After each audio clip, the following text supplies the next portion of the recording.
1996년 때 대미달러 환율이 750원 정도였어요. 지금 1455원 되니까 우리나라 원화값이 절반으로 떨어진 거예요. 그러니까 KDI도 전망하고 있고 한국은행도 전망하고 있는데 어떻게 우리나라의 통화 가치가 달러에 비해서 더 높아지겠느냐는 거죠. 최근에 한국 주식 가격도 많이 올라가고 또 최근에 집값도 많이 올라가니까 거기 또 투자하는 것도 괜찮지 않느냐 이렇게 보시는 분도 계실 수도 있겠는데 최소한 투자 포트폴리오를 다변화한다는 차원에서도 저는 달러 자산을 좀 많이 갖고 있는 것이 좋지 않을까.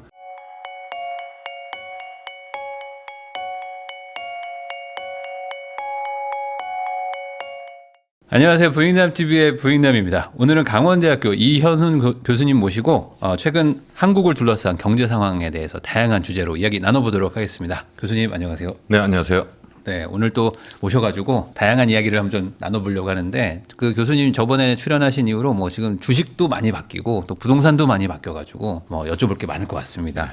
우선은 첫 번째로 그 지금 이재명 정부가 이제 15 대책 발표한 지 한 3주 정도 지났는데 이 부동산 대책에 대한 평가가 좀 좋지는 않은 것 같기도 하고 또 일부에서는 또 효과가 있다 이런 얘기도 나오고 있는데 교수님 생각은 이 대책 뭐 어떻게 보시는지 총평 한번 해주시면 좋을 것 같습니다. 단적으로 이야기하면 네. 잘 못한 거죠.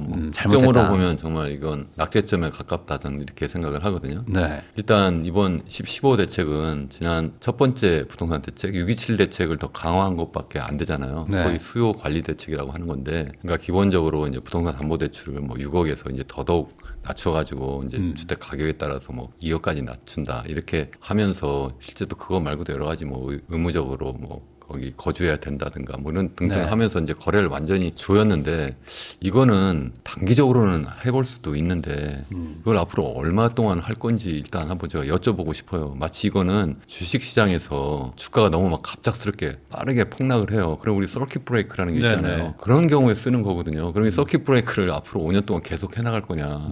이건 말이 안 된다는 거죠. 네. 이렇게 하는 거는 반시장 정책이고 그렇게 함으로 해서 결국 거래를 억제하니까 우선 아무것도 못하니까 동작 그만 이렇게 하니까 가격이 마치 안정화된 것처럼 보이지만 사실은 가격 안정화되어 있지도 않고 여태까지 지금 이미 이재명 정부가 출범한 지 지금 딱 5개월이 지났는데 그동안 한 번도 서울 기준으로 볼 때 집값이 떨어진 적이 있었나요?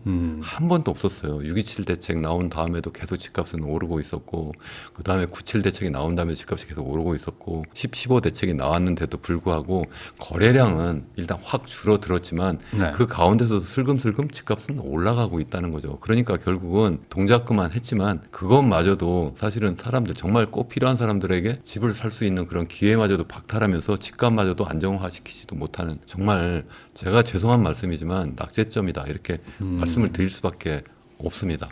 그러면은 결국에 주식으로 비유를 해주셨는데 그 서킷 브레이크도 우선 너무 급등 급락할 때 이제 잠깐 브레이크 거는 거잖아요. 걸고 나서 좀 진정해봐. 그 다음에 다시 보자. 뭐 이런 기능일 텐데 이 부동산은 뭐 워낙 길게 호흡이 이제 이어지다 보니까 우선 멈춰놓고 5년은 안 쓰지만 뭐 몇 달 쓰고 그 사이에 뭔가 대책을 낼 테니까 좀 기다려봐. 이런 의도로 한 거 아닐까? 바로 이렇게, 이제 네. 정확하게 이제 지적해 주셨는데 그래서 지난번에 이제 9.7 대책은 이제 공급 대책이 나왔는데 네. 그 대책이 그야말로 이거는 너무나 긴 호흡으로 가는 그러한 대책이다 보니까 이거 뭐 5년 동안 할 게 아니네 이렇게 돼버린 거고 또 그나마 뭐 서울 그리고 또 사람들이 정말 선호하는 뭐 강남 3구라든가 아니면 마용성 지역이라든가 이런 한강벨트 지역에는 더더군다나 주택 공급이 안 되겠네 아니면 다른 지역이라도 주로 보니까 LH가 공공주택을 많이 공급하겠다고 하는데 네. 그것도 임대주택을 위주로 한다고 하네. 그러니까 결국은 사람들은 내가 소유하고 싶고 거기에서 살고 싶어 하는데 그게 아니라 임대주택, 이거는 임대주택과 그리고 일반적으로 우리 매매 거래되는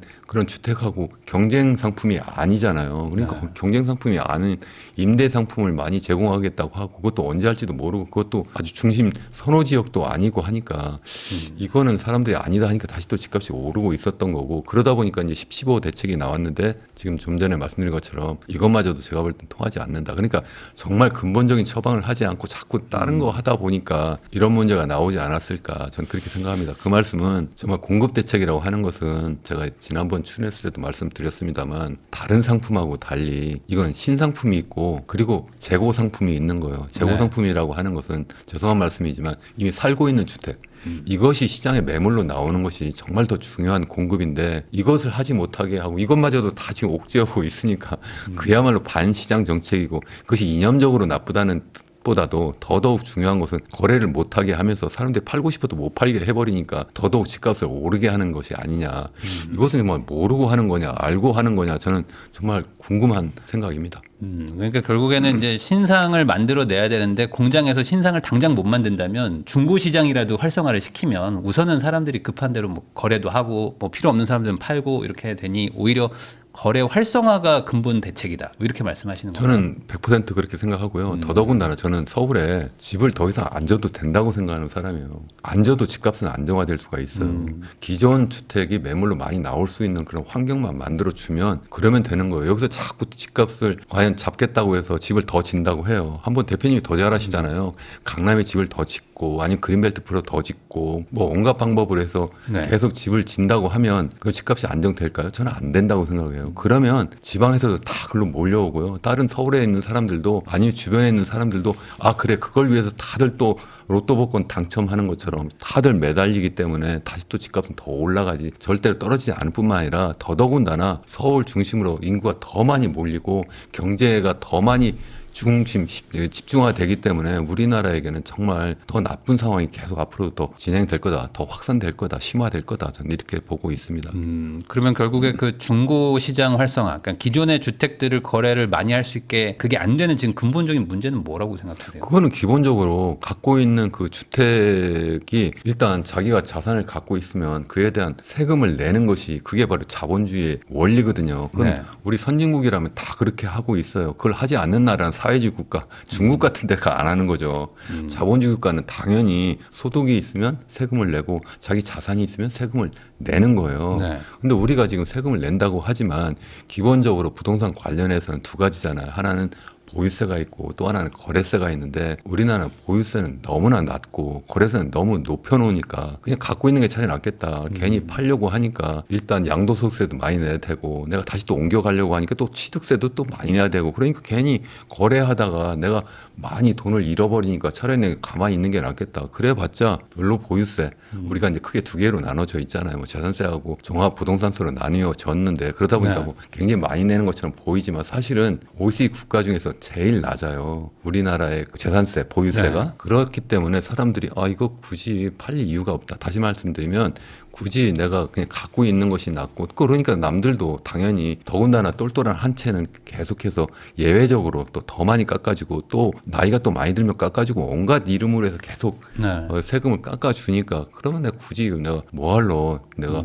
팔아 딴 데로 가느냐 그냥 오래 갖고 있을수록 세금도 더 적게 나고 나이도 더 많이 들수록 더 세금도 적게 내고 그러니까 얼마나 좋아요 그냥 갖고 있죠. 이것은 그러니까 제가 볼 때는 기획재정부 그 공무원들께 제가 여쭤보고 싶어요. 이게 도대체 시장에 매물이 나오게 해서 집값을 떨어뜨리려고 하는 정책이냐 아니면 반대로 지금 집값을 슬근슬근 올라가게 하려고 하는 거냐 제가 꼭 여쭤보고 싶어요. 그렇지 않아요? 대표님 한번 생각해 보세요. 같이 한번 의견을 내주시면 정말 좋겠어요. 저 혼자 너무 막 이렇게 정말 바위에 뭐 계란으로 네. 바위 치기 하는 것처럼 해서 요즘에는 약간 좀 속상하기도 하고 그리고 내가 이렇게 나 혼자까지 막 혼자 이렇게 떠들어야 되나 이런 생각도 하고 있는데 정말 안타깝습니다. 정말 답은 딱 있는데 네. 그 답을 피해서 다른 거 하려고 하다 보니까 온갖 뭐 627, 뭐 97, 뭐 10, 15 나오면서 그러니까 아 이거 취임 후에 이제 5개월밖에 안 됐는데 벌써 3번이나 내놨으니까 아 이번 정부는 부동산에 진심이구나 이렇게 생각하시는 분들도 계시겠지만 제가 볼 때는 정말 중요한 걸 건드리지 않고 있으니까 백약이 무효다. 100번 약이 나오면 뭐해요. 정말 중요한 처방을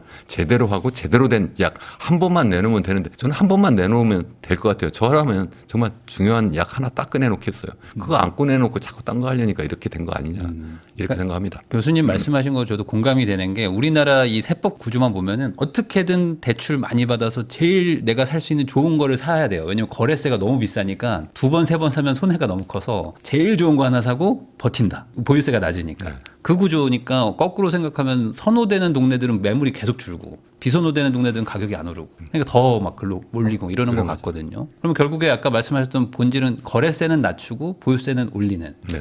그렇게 되면 사실 총 세수는 또 비슷할 것 같기도 한데 왜 이걸 안 하죠? 그러니까요. 이제 기본적으로 제 생각은 죄송한 말씀이지만 요즘 이제 언론에서 서서히 이제 보유세를 높여야 되는 거 아니냐 이렇게 보도를 하는 곳도 있긴 하더라고요. 그래도 많은 주류 언론들은 보유세가 이미 우리나라 굉장히 높다. 그러니까 더 높이면 안 된다. 또 높여도 실질적으로 집값을 하향 안정화시키지 못한다. 이렇게 주장을 하는 거예요. 네. 제가 두 가지 다 제가 반박을 하기 위해서 제가 자료를 좀 가져왔어요. 네. 일단 한번 이 화면부터 보시겠어요? 이게 지금 중앙일보에서 보도된 거예요. 가장 최근에 15 대책 나온 다음에 요즘에 최근에 이제 보유세 높이자 이런 이야기가 나오니까 한국 보유세가 정말 낮으냐? 네. GDP로 따지면 GDP 대비로 보유세 비중을 보니까 OECD 36개국 중에 12위 된다는 거예요. 그러니까 평균보다도 오히려 높다는 거예요. GDP 대비 한 1% 정도 보유세, 그러니까 재산세하고 종합부동산세로 걷어들인 총 세수입을 네. 그것을 이제 GDP로 나누니까 한 1% 되는데 OECD 국가보다 도리어 높더라. 이렇게 이야기를 하는 거예요. 자, 이게 그러면 맞는 통계인가요? 제가 여쭤보고 싶은 게 왜 이게 높을까요? 이게 정말 주택 가격 대비 정말 보유세가 높아서 그럴까요? 아니면은 우리나라의 소득 대비 집값이 높아서 그럴까요?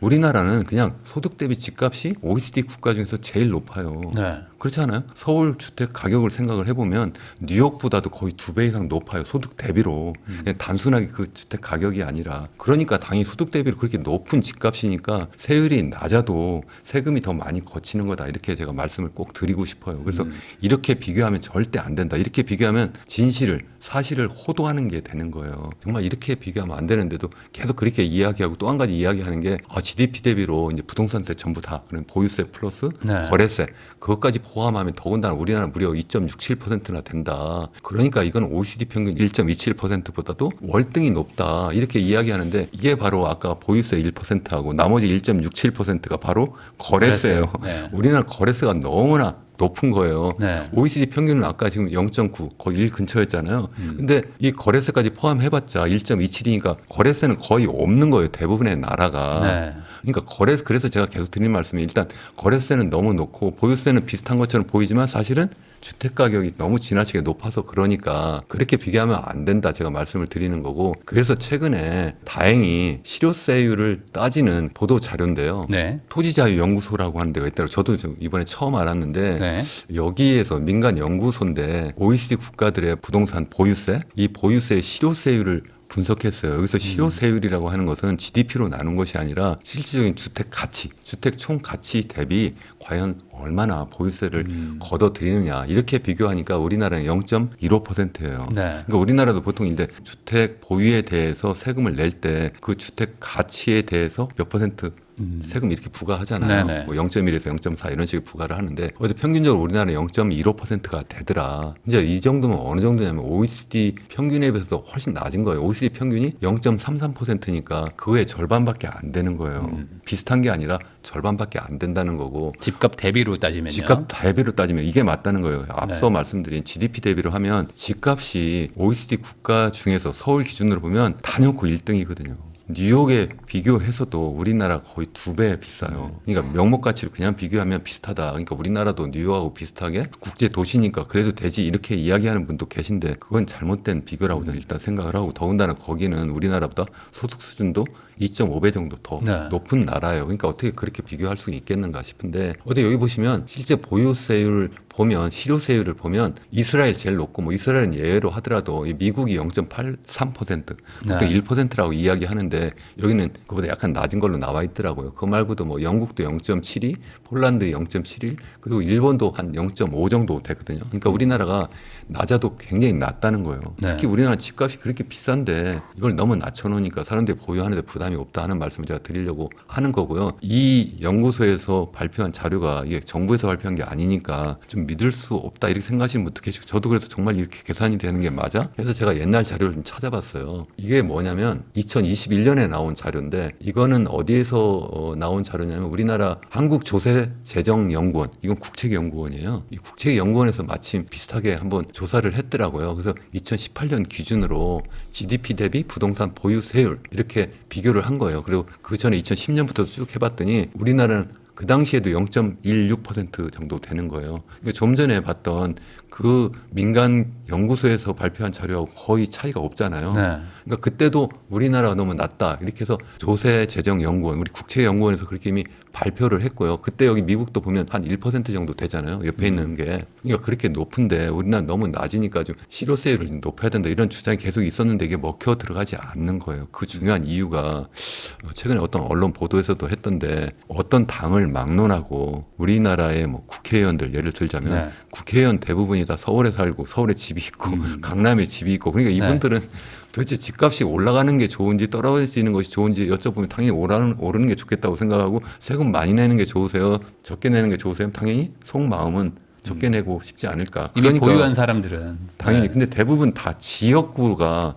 지방에 있는 분들도 서울에 집이 있는 거예요. 이게 네. 정말 잘못됐다고 저는 생각하는데 그런 데다가 또 뿐만 아니라 우리나라의 소위 고위 정책 관료들도 마찬가지로 대부분 서울 정말 주요 요충지에 다 살고 계시잖아요. 최근에 그걸 다 이렇게 보도도 많이 하고 있더라고요. 또 언론도 마찬가지고 저처럼 교수나 의사나 뭐 판검사 이런 사람들도 대부분 다 거기에 살아요. 제 주변에서 대부분 다 거기 살고 제가 이래서 이런 얘기하면 아니 이 교수는 왜 그런 얘기 뭘 하냐 이런 분도 솔직히 계세요. 그러니까 속마음은 그렇다는 거죠. 그래서 저도 뭐 당연히 세금 많이 내고 싶지 않아요. 그렇지만 우리가 양식 있는 지식인으로서 사실은 사실대로 밝히고 내 개인이 아니라 우리 사회를 위해서 정말 우리 미래 세대를 위해서 정말 바른 이야기를 해야 되지 않느냐.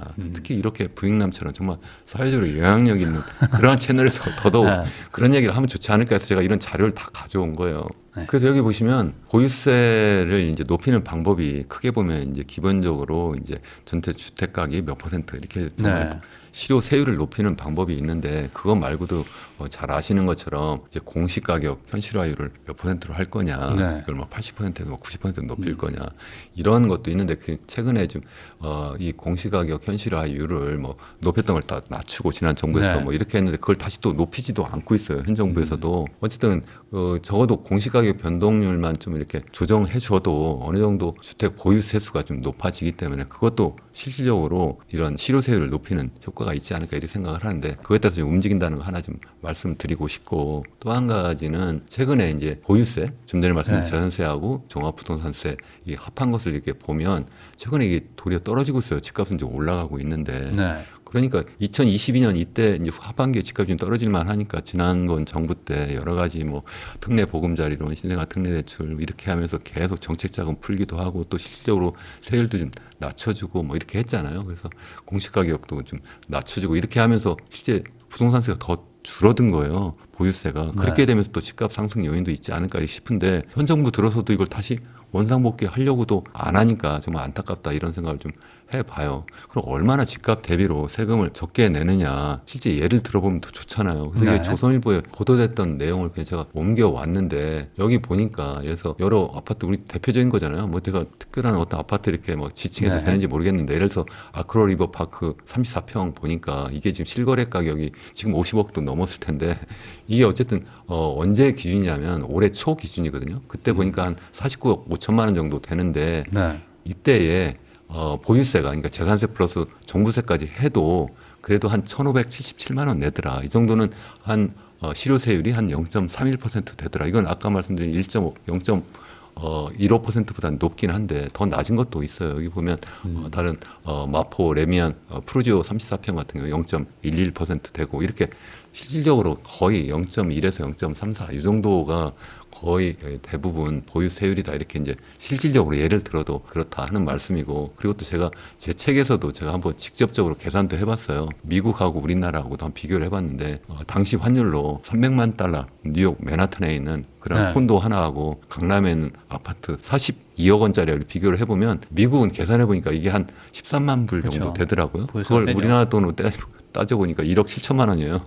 우리나라는 똑같은 가치의 집값이 있는데 실질적으로 보유세율이 연간 1,700만 원밖에 내지 않더라고요. 10분의 1밖에 되지 않는 거예요. 그래서 이거에 대해서 최근에 신인철 기재부 장관 그 부총리죠. 그분이 이것도 예도 들었잖아요. 다만 이제 미국 같은 경우에는 매년 이게 보유세율이 높아지는 것이 아니라 처음 취득할 때 그때 기준으로 하기 때문에 그다음에 집값이 2배가 돼도 더 이상 올라가지 않는 것이 있어요. 전 그게 더 좋은 제도라고 생각해요. 처음에 취득할 때 그때 주택가격 시장 가격으로 해서 그래가지고 세율을 높이 해주고 보유세율을 그래서 더 많이 올라가면 그건 뭐 그 사람의 투자니까 그건 내버려 두면 좋지 않을까. 그러면 그 사람이 시장에 참여할 때 미리 예측이 가능하니까 훨씬 더 합리적인 그러한 판단을 할 수 있지 않을까 이렇게 저는 생각을 하거든요. 아무튼 그래서 저는 생각이 뭐냐면 기본적으로 보유세를 좀 높이고 거래세를 좀 낮춰야 된다 저는 그렇게 생각을 해요. 그게 이제 기본적인 세제 개편인데 이걸 안 하고 계속 앞서 말씀드린 것처럼 그냥 억지로 수요를 억누르려고 하는 것은 서킷 브레이크를 딱 걸어놓은 건데 그게 과연 집값을 잡겠냐는 거예요. 거래량만 줄여져가 실수요자만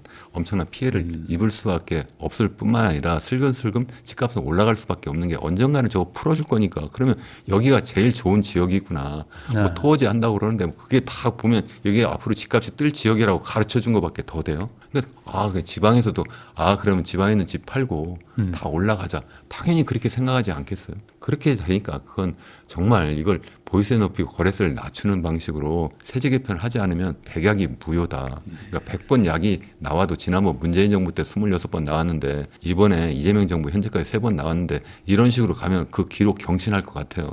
그래서 100번 나와도 제가 볼 때는 이거 부동산 세제 개편 안 하면 절대 못한다. 정말 죄송한 말씀이지만 그래야 된다는 말씀이 그럼 그 기본적으로 어떻게 해야 되느냐. 주택 수가 아니라 그 주택의 총 주택 가격 기준 그러니까 지방에 세 채를 갖고 있어봤자 이건 10억밖에 안 되고 서울에 주택 하나 갖고 있는 것은 50억인데 실질적으로 서울에 한 채가 더 세금 더 낮으면 말이 되냐고 그러니까 다 우리가 얼마나 똘똘해요 우리 한국인이 그러니까 당연히 지방에 있는 집 다 팔고 다 서울로 오라는구나 그러니까 당연히 올라오죠 저 같아도 그렇게 하고 누구나 당연히 개인적으로 그렇게 할 수밖에 없다. 그래서 그렇게 하면 안 된다는 거고 1가구 1주택도 예외가 없다. 그걸 예외를 하면 안 되고 장기 보유도 예외하면 안 되고 고령자라고 해서 예외하면 안 된다. 저는 이렇게 생각을 하는 사람이에요. 왜 그렇게 하는 나라가 있으면 하나라도 좀 내놔봐 주세요. OECD 국가 중에 왜 이런 식으로 해서 자꾸 시장을 교란하는지 저는 정말 모르겠습니다. 사실상 예외를 두면 그때부터 가격이 왜곡되는 거잖아요. 그러면서 자꾸 그 틈을 자꾸 이용해서 거기서 투기가 들어오는 거잖아요. 그리고 이제 종부세와 뭐 재산세 이게 나눠져 있는데 이걸 하나로 합하는 게 전 맞겠다 이렇게 생각을 해요. 다만 재산세는 지금 현재 지방세고 종부세는 이제 국세가 되니까 이거 없앤다 그러면 지방에서는 또 엄청나게 반발을 하더라고요. 제가 지방 공무원 대상으로 한번 강의를 하면서 이게 얘기했던 저게 주수입이라. 그러면 이게 주수입인데 어떻게 이거는 그냥 중앙정부가 모아가지고 그걸 나눠주면 돼요. 지방 이제 교부세로 그렇게 하면 되기 때문에 문제가 없는데 어쨌든 당장 그런 이야기도 하는데 어쨌든 그런데 그러면 얼마나 높여야 되냐. 제가 볼 때는 이 보유세를 OECD 평균까지만 높여주자. 그러니까 미국처럼까지는 아니어도 아까 딱 2배 정도 됐잖아요. 우리가 0.15 거기가 한 0.3 됐으니까 한 2배 정도만 높여주자. 그것도 하루아침에 높이지 말고 기왕이면 이재명 정부 재임 기간 앞으로 5년 동안에 그 정도 높이자. 그러니까 2배로 높이려니까 매년 한 15%씩만 높여주면 돼요. 현재보다. 그럼 이제 5년이면 딱 2배가 되는 거예요. 그러니까 스케줄도 내가 딱 로드맵도 내가 만들 수도 있어요. 그럼 사람들이 어떻게 하겠어요? 지금 당장에 내가 2배가 안 돼도 앞으로 계속 높아지는구나. 거기에 순응해서 내가 이걸 내놓을지 아니면 살지 이렇게 다 결정을 하게 된다는 거죠. 그것도 신규 주택에 대해서는 당장에 바로 5년 기다릴 필요도 없이 바로 할 수도 있을 거라고 생각을 해요. 그렇게 하면 좀 되지 않을까. 다만 아까 미국 예도 들었는데 아예 기존 주택은 뭐 점진적으로 그렇게 해 나가되 신규 주택에 대해서는 아예 미국식으로 2배로 한꺼번에 확 올리고 그리고 처음 거래된 그 가격 기준으로 그리고 시장 가격으로 하면 돼요. 거기에 무슨 공시 가격 뭐 몇 퍼센트 할 필요도 없어요. 일단 처음에 그 거래된 가격은 딱 명시로 나오잖아요. 그거 가지고 딱 현재보다 딱 2배 정도 높여서 하면 되지 않을까. 그리고 이제 우리나라 인구 고령화가 정말 심각하다 말씀을 드렸는데 중요한 이유 중에 하나가 주택 가격이 너무나 높아서 젊은이들에게 정말 주거 공간을 제공하지 못하니까 그러니까 어떻게 결혼하라고 할 수 있어요. 어떻게 아이를 낳을 수가 있어요. 그래서 아동 수에 따라서는 보유세 감면하는 것은 좀 필요하다고 생각해요. 나이가 많아서가 아니라 젊고 아이를 가진 집에게 보유세를 감면해 주는 게 마치 거꾸로 하고 있는 거예요. 그러니까 나이 드신 분들 지금 한번 생각해 보세요. 일자리는 대부분 서울 중심에 있는데 정말 일해야 될 젊은이들은 집이 없어가지고 전부 변두리로 다 밀려 나가 있고 서울 중심에 누가 살아요. 대부분 연세 많으신 분들이 거기 살고 그러니까 어떻게 되면 거의 코미디 같아요. 아침 되면 젊은 사람들은 그냥 다른 위성 도시에서 꾸역꾸역 지하철 타고 서울 중심으로 들어오고 나이 드신 분들은 배낭 메고 반대로 밖으로 등산 가신단 말이에요. 이게 정말 코미디 아니냐는 거예요. 거꾸로 나이 드신 분들은 자연스럽게 자기가 보유한 주택을 좀 내놓고 젊은이들과 들어와 살게 하고 그분들은 좀 시골로 가라는 것도 아니고 좀 약간 교외로 가서 좀 여유 있게 사시면 그러면 거기서 주택 가격 차익도 있고 그래서 그거 가지고 또 노후 생활도 여유 있게 하시고 얼마나 좋아요. 정말 이게 좋은 대책인데 이렇게 하면 제가 볼 때는 어떤 당에서 하든지 간에 이렇게만 하면 제가 볼 때는 내년 6월 지방선거도 국민의 대다수 지지를 얻을 거라 저는 생각을 하고 있습니다. 정책에 오해가 있으실 거 다시 말씀드리면 거래세를 낮추고 보유세를 높이자는 얘기신 거예요. 지금 뭐 오해하셔가지고 그러니까 결국은 총액은 그냥 네. 똑같이 부동산 관련 총액 있잖아요. 네. 그걸 기준으로 보면 그냥 현재와 다름이 없다. 사실 다른 게 없는 게 지금 취득세 어차피 뭐 3.5%씩 내거든요. 그럼 그게 거의 한 10년치 보유세예요. 어차피. 그러니까 네. 그걸 낮춰주고 그리고 양도세도 낮춰주고 낮춰주고. 그 대신 보유세만 높이자. 그래서 총 세입액은 똑같이 해주자. 어차피 낼 세금 똑같은데 분할 네. 납부하라 이런 그렇게 하자는 개념인 거죠. 거거든요. 근데 당장 그 세율을 높이겠지 뭐 어려우면 네. 최소한 이 공시가격 현실화율이라도 지금 한 어느 정도 됩니까? 한 90% 되나요? 아니요 지금 69%. 69%요? 70%라고 치고 그러면 70%고 또 공정시장 가액 비율이라는 것도 있잖아요. 깎아주는 게 있죠. 또 깎아주는 게 또 있는데 그것도 이제 또 케이스 바이 케이스 또 다르기도 한데 그러면 한 70% 곱하기 60 하면 어떻게 돼요? 67에 40이 한 실질적으로 시장 가격이 50억이라고 한다면 거기에 한 40%니까 어떻게 돼요? 얼마 되지 않잖아요. 네. 너무나 한 20억밖에 되지 않는 그거에 대해서 세금을 부과하니까 그게 너무 낮지 않느냐. 그러니까 제 생각에는 최소한 이 세율 이걸 당장에 높이지 못하더라도 우선 당장에 할 수 있는 것은 예잖아요. 네. 이거 두 개는 지금 사실 국회에 통과할 필요도 없는 거예요. 공시가격 현실화율 확 높여버리고 그리고 이 공정시장 가액 비율도 좀 확 높여버리면 그러면 이 세율을 당장 건드리지 않아도 된다. 그리고 이 세율도 실질적으로 국회에서 정말 논의해서 이 높이는 것이 맞다. 저는 이렇게 생각을 하고 그래서 다시 한번 말씀드리지만 실효 세율이 0.15에서 적어도 2배, 0.3 정도 되면 좋겠다. 여기는 0.1에서 0.4 되니까 중간점이 0.2 되는 거 아니야? 아니에요. 사실은 거의 0.1에 다 와 있고 똘똘한 채 뭐 또 장기 보유 뭐 고령자 이렇게 하면서 다 낮아져 있기 때문에 네. 어쨌든 그렇게 해서 좀 높여주면 그럼 모든 분들이 대다수가 찬성하지 않을까 저는 그렇게 보고 근데 있습니다. 그러려면은 이제 그 거래세도 낮춰준다는 걸 같이 패키지로 해야지만 이게 반발이 없을 것 같긴 하거든요. 당연히 전 100% 그렇게 하자는 말씀. 아까도 거기 네. 제가 그렇게 근데 말씀을 이제 드리지 않았나요? 걱정되는 거는 그 거래세는 그대로 두고 보유세만 올릴까 그렇게 하면 안 되죠. 그러면 또 제가 큰일 여기 나죠. 그래서 네. 개편 원칙으로 돼 있잖아요. 그러니까. 보유세는 높이고 거래세는 낮추고. 근데 총액은 똑같다. 뭐 예를 들어 양도소득세 같은 거 막 10%대 뭐 20%대로 낮춰주겠다 하면 근데 그것에 대해서 지난번 네. 문재인 정부 때 그래서 보유세 높인다고 했는데 실패한 중요한 이유가 거래세를 낮추지 않았어요. 더 올렸죠. 왜 네. 그러냐? 괘씸하다. 집값 네. 많이 올랐는데. 그러니까 민주당 정부가 그때 저는 그래서 야 이건 무식해서 그런 거냐? 죄송합니다. 몰라서 그런 거냐? 아니 일부러 그런 거냐? 내가 볼 때 그냥 26번 대책이 나오는데 그때마다 저는 막 계속 가슴을 막 정말 가슴을 쳤어요. 와 또 올라가겠구나. 또 올라가겠구나. 계속 그러면서 집값이 3배 올랐잖아요. 서울 기준으로. 이걸 어떻게 그럴 수가 있는가 하는데 쟤는 보유세를 높이고 거래세를 낮춰주면 당연히 매물이 시장에 많이 나오고 많이 나오겠죠. 그래서 모든 사람들이 다 해피할 거다 이렇게 생각을 하는데 대다수가 해피할 거다 이렇게 생각을 하는데요. 거래세를 낮추는 것이 굉장히 중요하다. 그 당시 거래세를 낮추지 않으니까 보유세를 높여도 많이 높이지 않은 상태에서 거래세만 잔뜩 높여놓으니까 꼼짝달싹 못하는 지금도 비슷한 거죠. 지금도 결국은 수요 관리전 대책이라고 해서 꼼짝달싹 못하게 하는데 어쨌든 최근에 그래도 정부에서 보유세 높여야 되는 거 아니야 이렇게 이야기를 하고 있어요. 그래서 뭐 구인철 네. 제 기재부 장관이 부총리죠. 그래서 미국처럼 뭐 50억짜리면 5천만 원 내면 못 버틸 거다. 이렇게 이것만 덜컹 이야기하니까 반발이 거래세 심하죠. 이야기 안 하니까 참 왜 일부러 이렇게 이야기했나 싶은 생각도 네. 들어요. 어쨌든 그래서 이야기를 좀 잘못했다고 생각해요. 그래서 어쨌든 또 한 가지 또 이 사실 김윤덕 이제 네, 국토부 국토교통부 장관 이번도 또 뭐라고 하셨냐면 자기가 개인적으로는 보유세를 높여야 된다고 생각한 거예요. 여기서도 거래세는 이야기도 안 하고 이것도 참 어이가 없는 게 일단 거래세 이야기 안 한 것도 좀 안타깝지만 명색이 주무장관인데 네. 개인적으로는 인간 개인적으로는 보유세를 높여야 된다고 생각하면 아니 그러면 아예 그러면 자연으로 돌아가셔야 되죠. 난 그거 못하겠다. 이렇게 하고 자연으로 돌아가서 이렇게 목소리를 높이시든지 내 장관인데도 개인적으로 그렇게 하는데 못한다. 이게 말이 되는 얘기냐는 거죠. 어떻게 책임 있는 장관으로서 이렇게 말씀하시냐 좀 안타깝다. 어쨌든 대통령실에도 이제 이런 것에 대해서 이제 알고는 있는 것 같아요. 우리나라 보유세 낮은 건 사실이다. 네. 그러니까 그동안 계속 진실을 호도하는 언론 보도가 많았어요. 하다못해 우리나라 KDI에서도 그런 연구 보고서도 있었어요.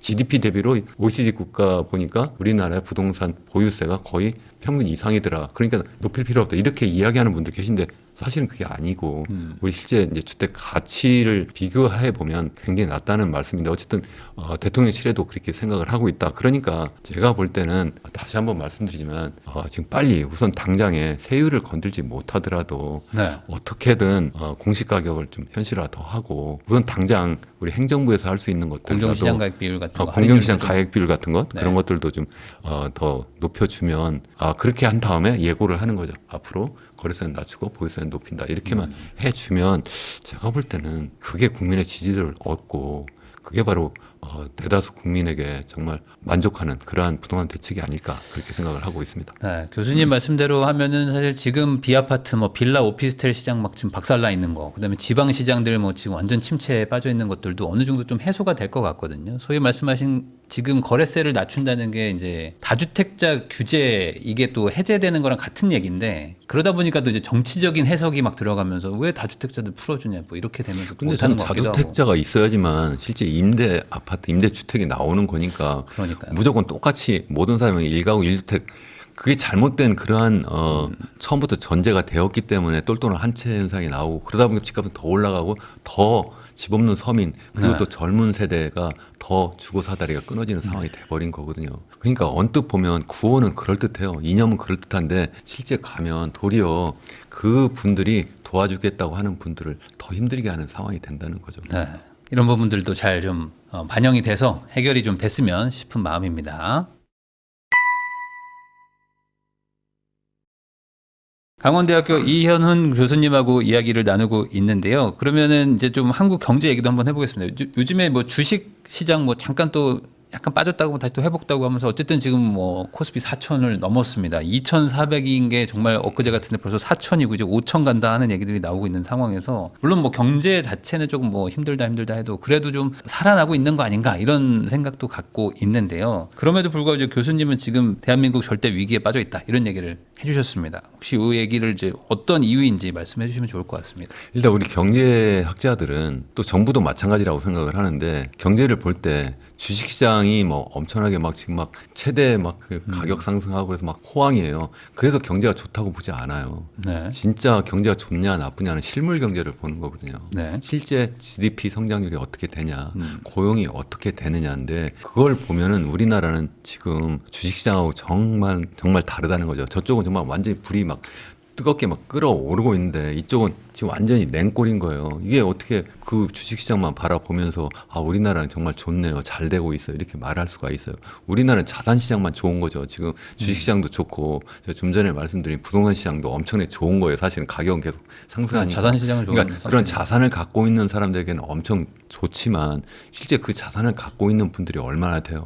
주택으로 봐도 거의 절반을 갖고 있지 않을 뿐만 아니라 또 이 주식도 그 갖고 있는 사람들이 그 비율이 얼마나 되겠어요. 그것도 정말 일단 주식시장에 참여해도 실제 금액으로 보면 정말 큰 손 제외하고는 얼마 되지도 않거든요. 그러니까 그게 막 이렇게 막 뜨겁게 끓어오른다고 해가지고 우리나라 경제가 좋다 이렇게 보기가 굉장히 어렵다는 거예요. 그래서 저는 우리나라가 지금 현재 상황까지 계속 본다면 정말 위기 중에 정말 최고의 위기다. 우리나라가 여태까지 경험했던 위기와 정말 다른 절대 위기다. 그래서 제가 책 제목도 제가 절대 위기 주식회사 대한민국 이렇게 해서 제가 책도 출판했는데 이게 네. 괜히 제가 막 사람들에게 막 공포 마케팅해서 책도 팔고 제가 뭐 유튜브 나와가지고 사람들에게 무슨 엄청난 조회수 높이려고 하는 게 절대 아니다. 정말 제가 제 양심을 걸고 말씀드립니다. 정말 그게 아니다. 제가 여러 가지 자료를 가지고 말씀을 드릴 수가 있는데요. 무엇보다도 우리가 절대 위기라고 보는 이유가 뭐냐면 우리나라 그동안 계속 경제 성장을 해왔다고 했는데 1970년대만 해도 정말 두 자릿수 성장을 했어요.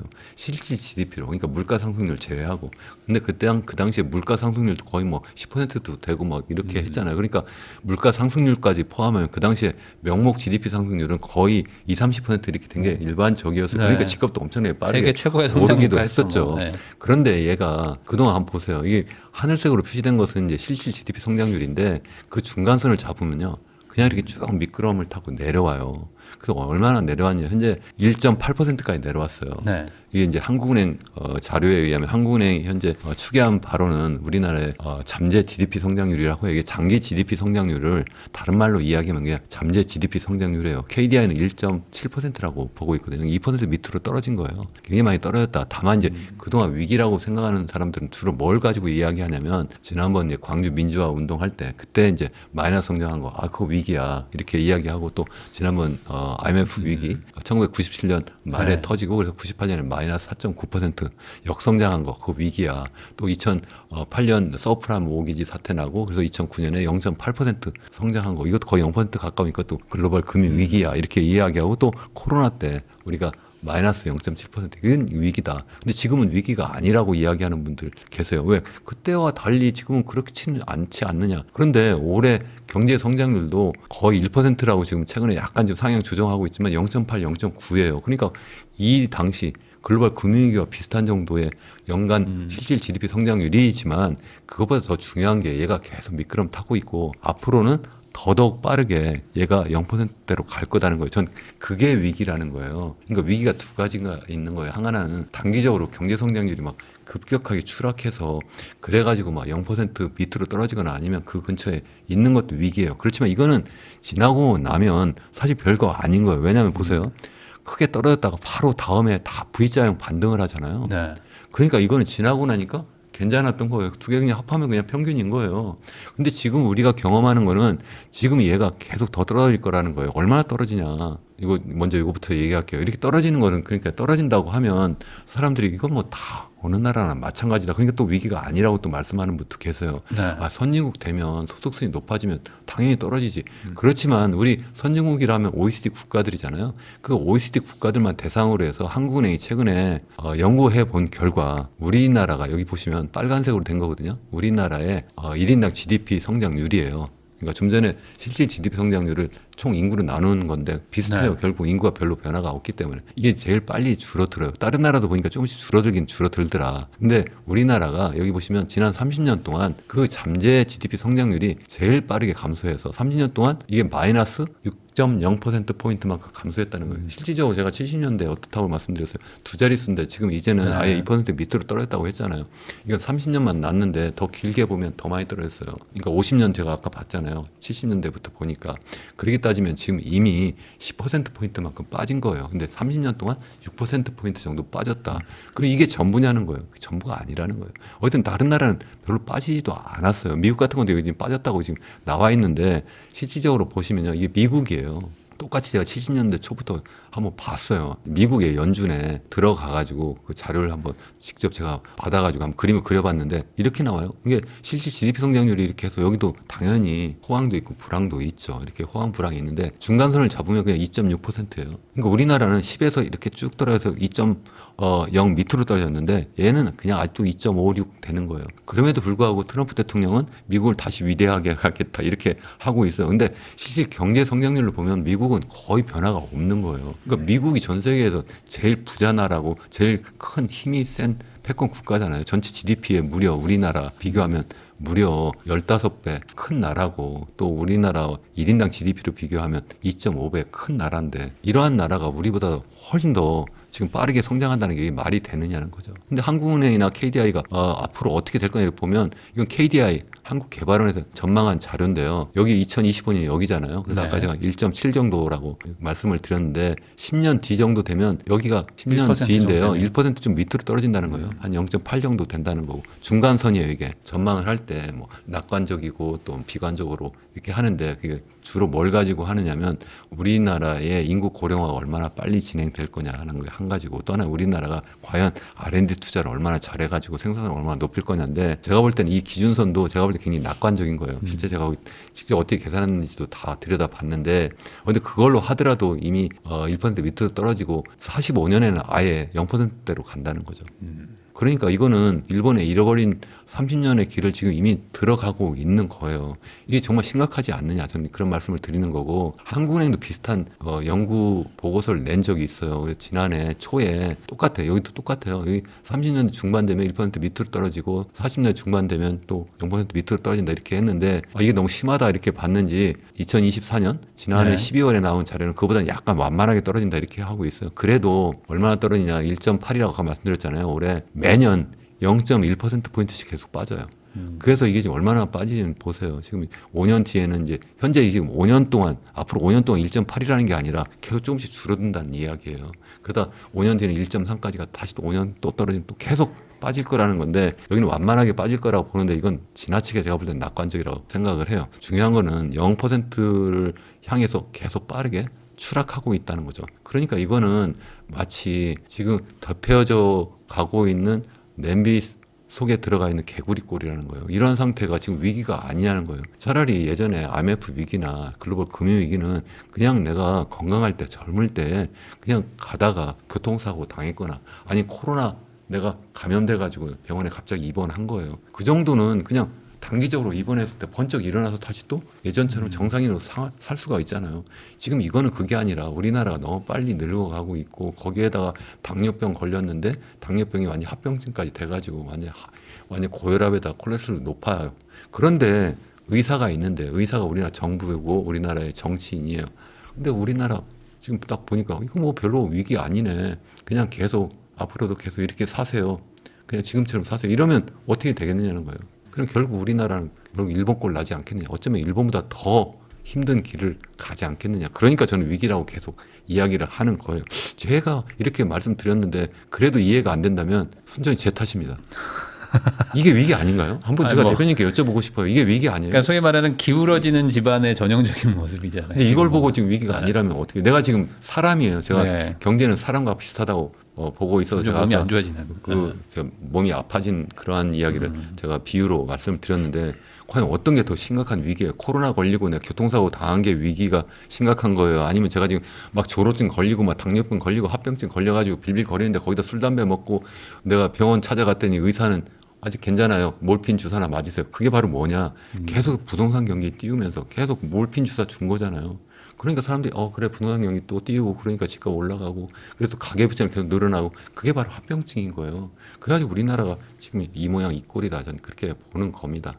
그러다 보니까 우리나라가 전 세계에서 인구 고령화가 제일 빠른 거고 그래서 45년이 굉장히 중요하다고 말씀드렸는데 이때가 이제 0% 밑으로 떨어진다고 했는데 이때 되면 일본보다 우리나라가 더 늙은 나라예요. 어떻게 이렇게 될 수가 있느냐는 거죠.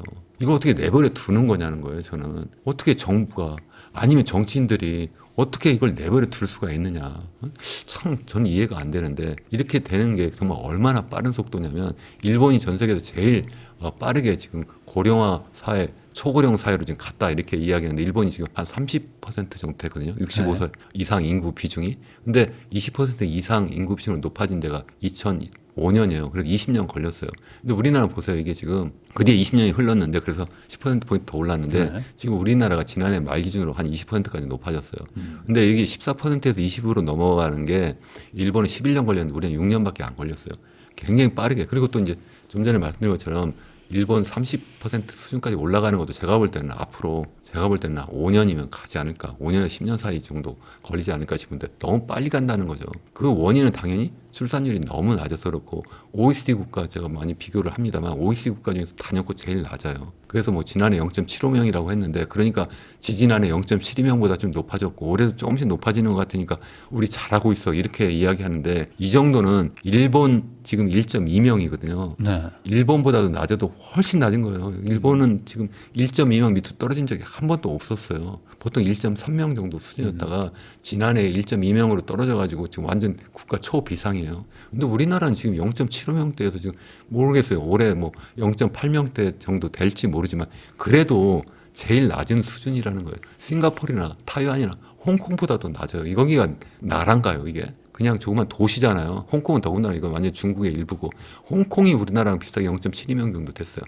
2023년에. 그리고 나머지 하다못해 싱가포르조차도 그 조그만 도시에 사는데도 그 얼마나 열악해요, 살기가. 그래도 0.94명이에요. 거기가 우리보다 소득 수준도 훨씬 더 높고 좁은 땅덩어리 그 많은 사람이 모여 살아도 0.94명이에요.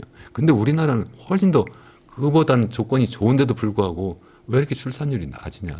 이것은 결국 우리가 만들어낸 거지. 젊은 사람들이 그냥 아기 낳지 않고 싶어서 그래요?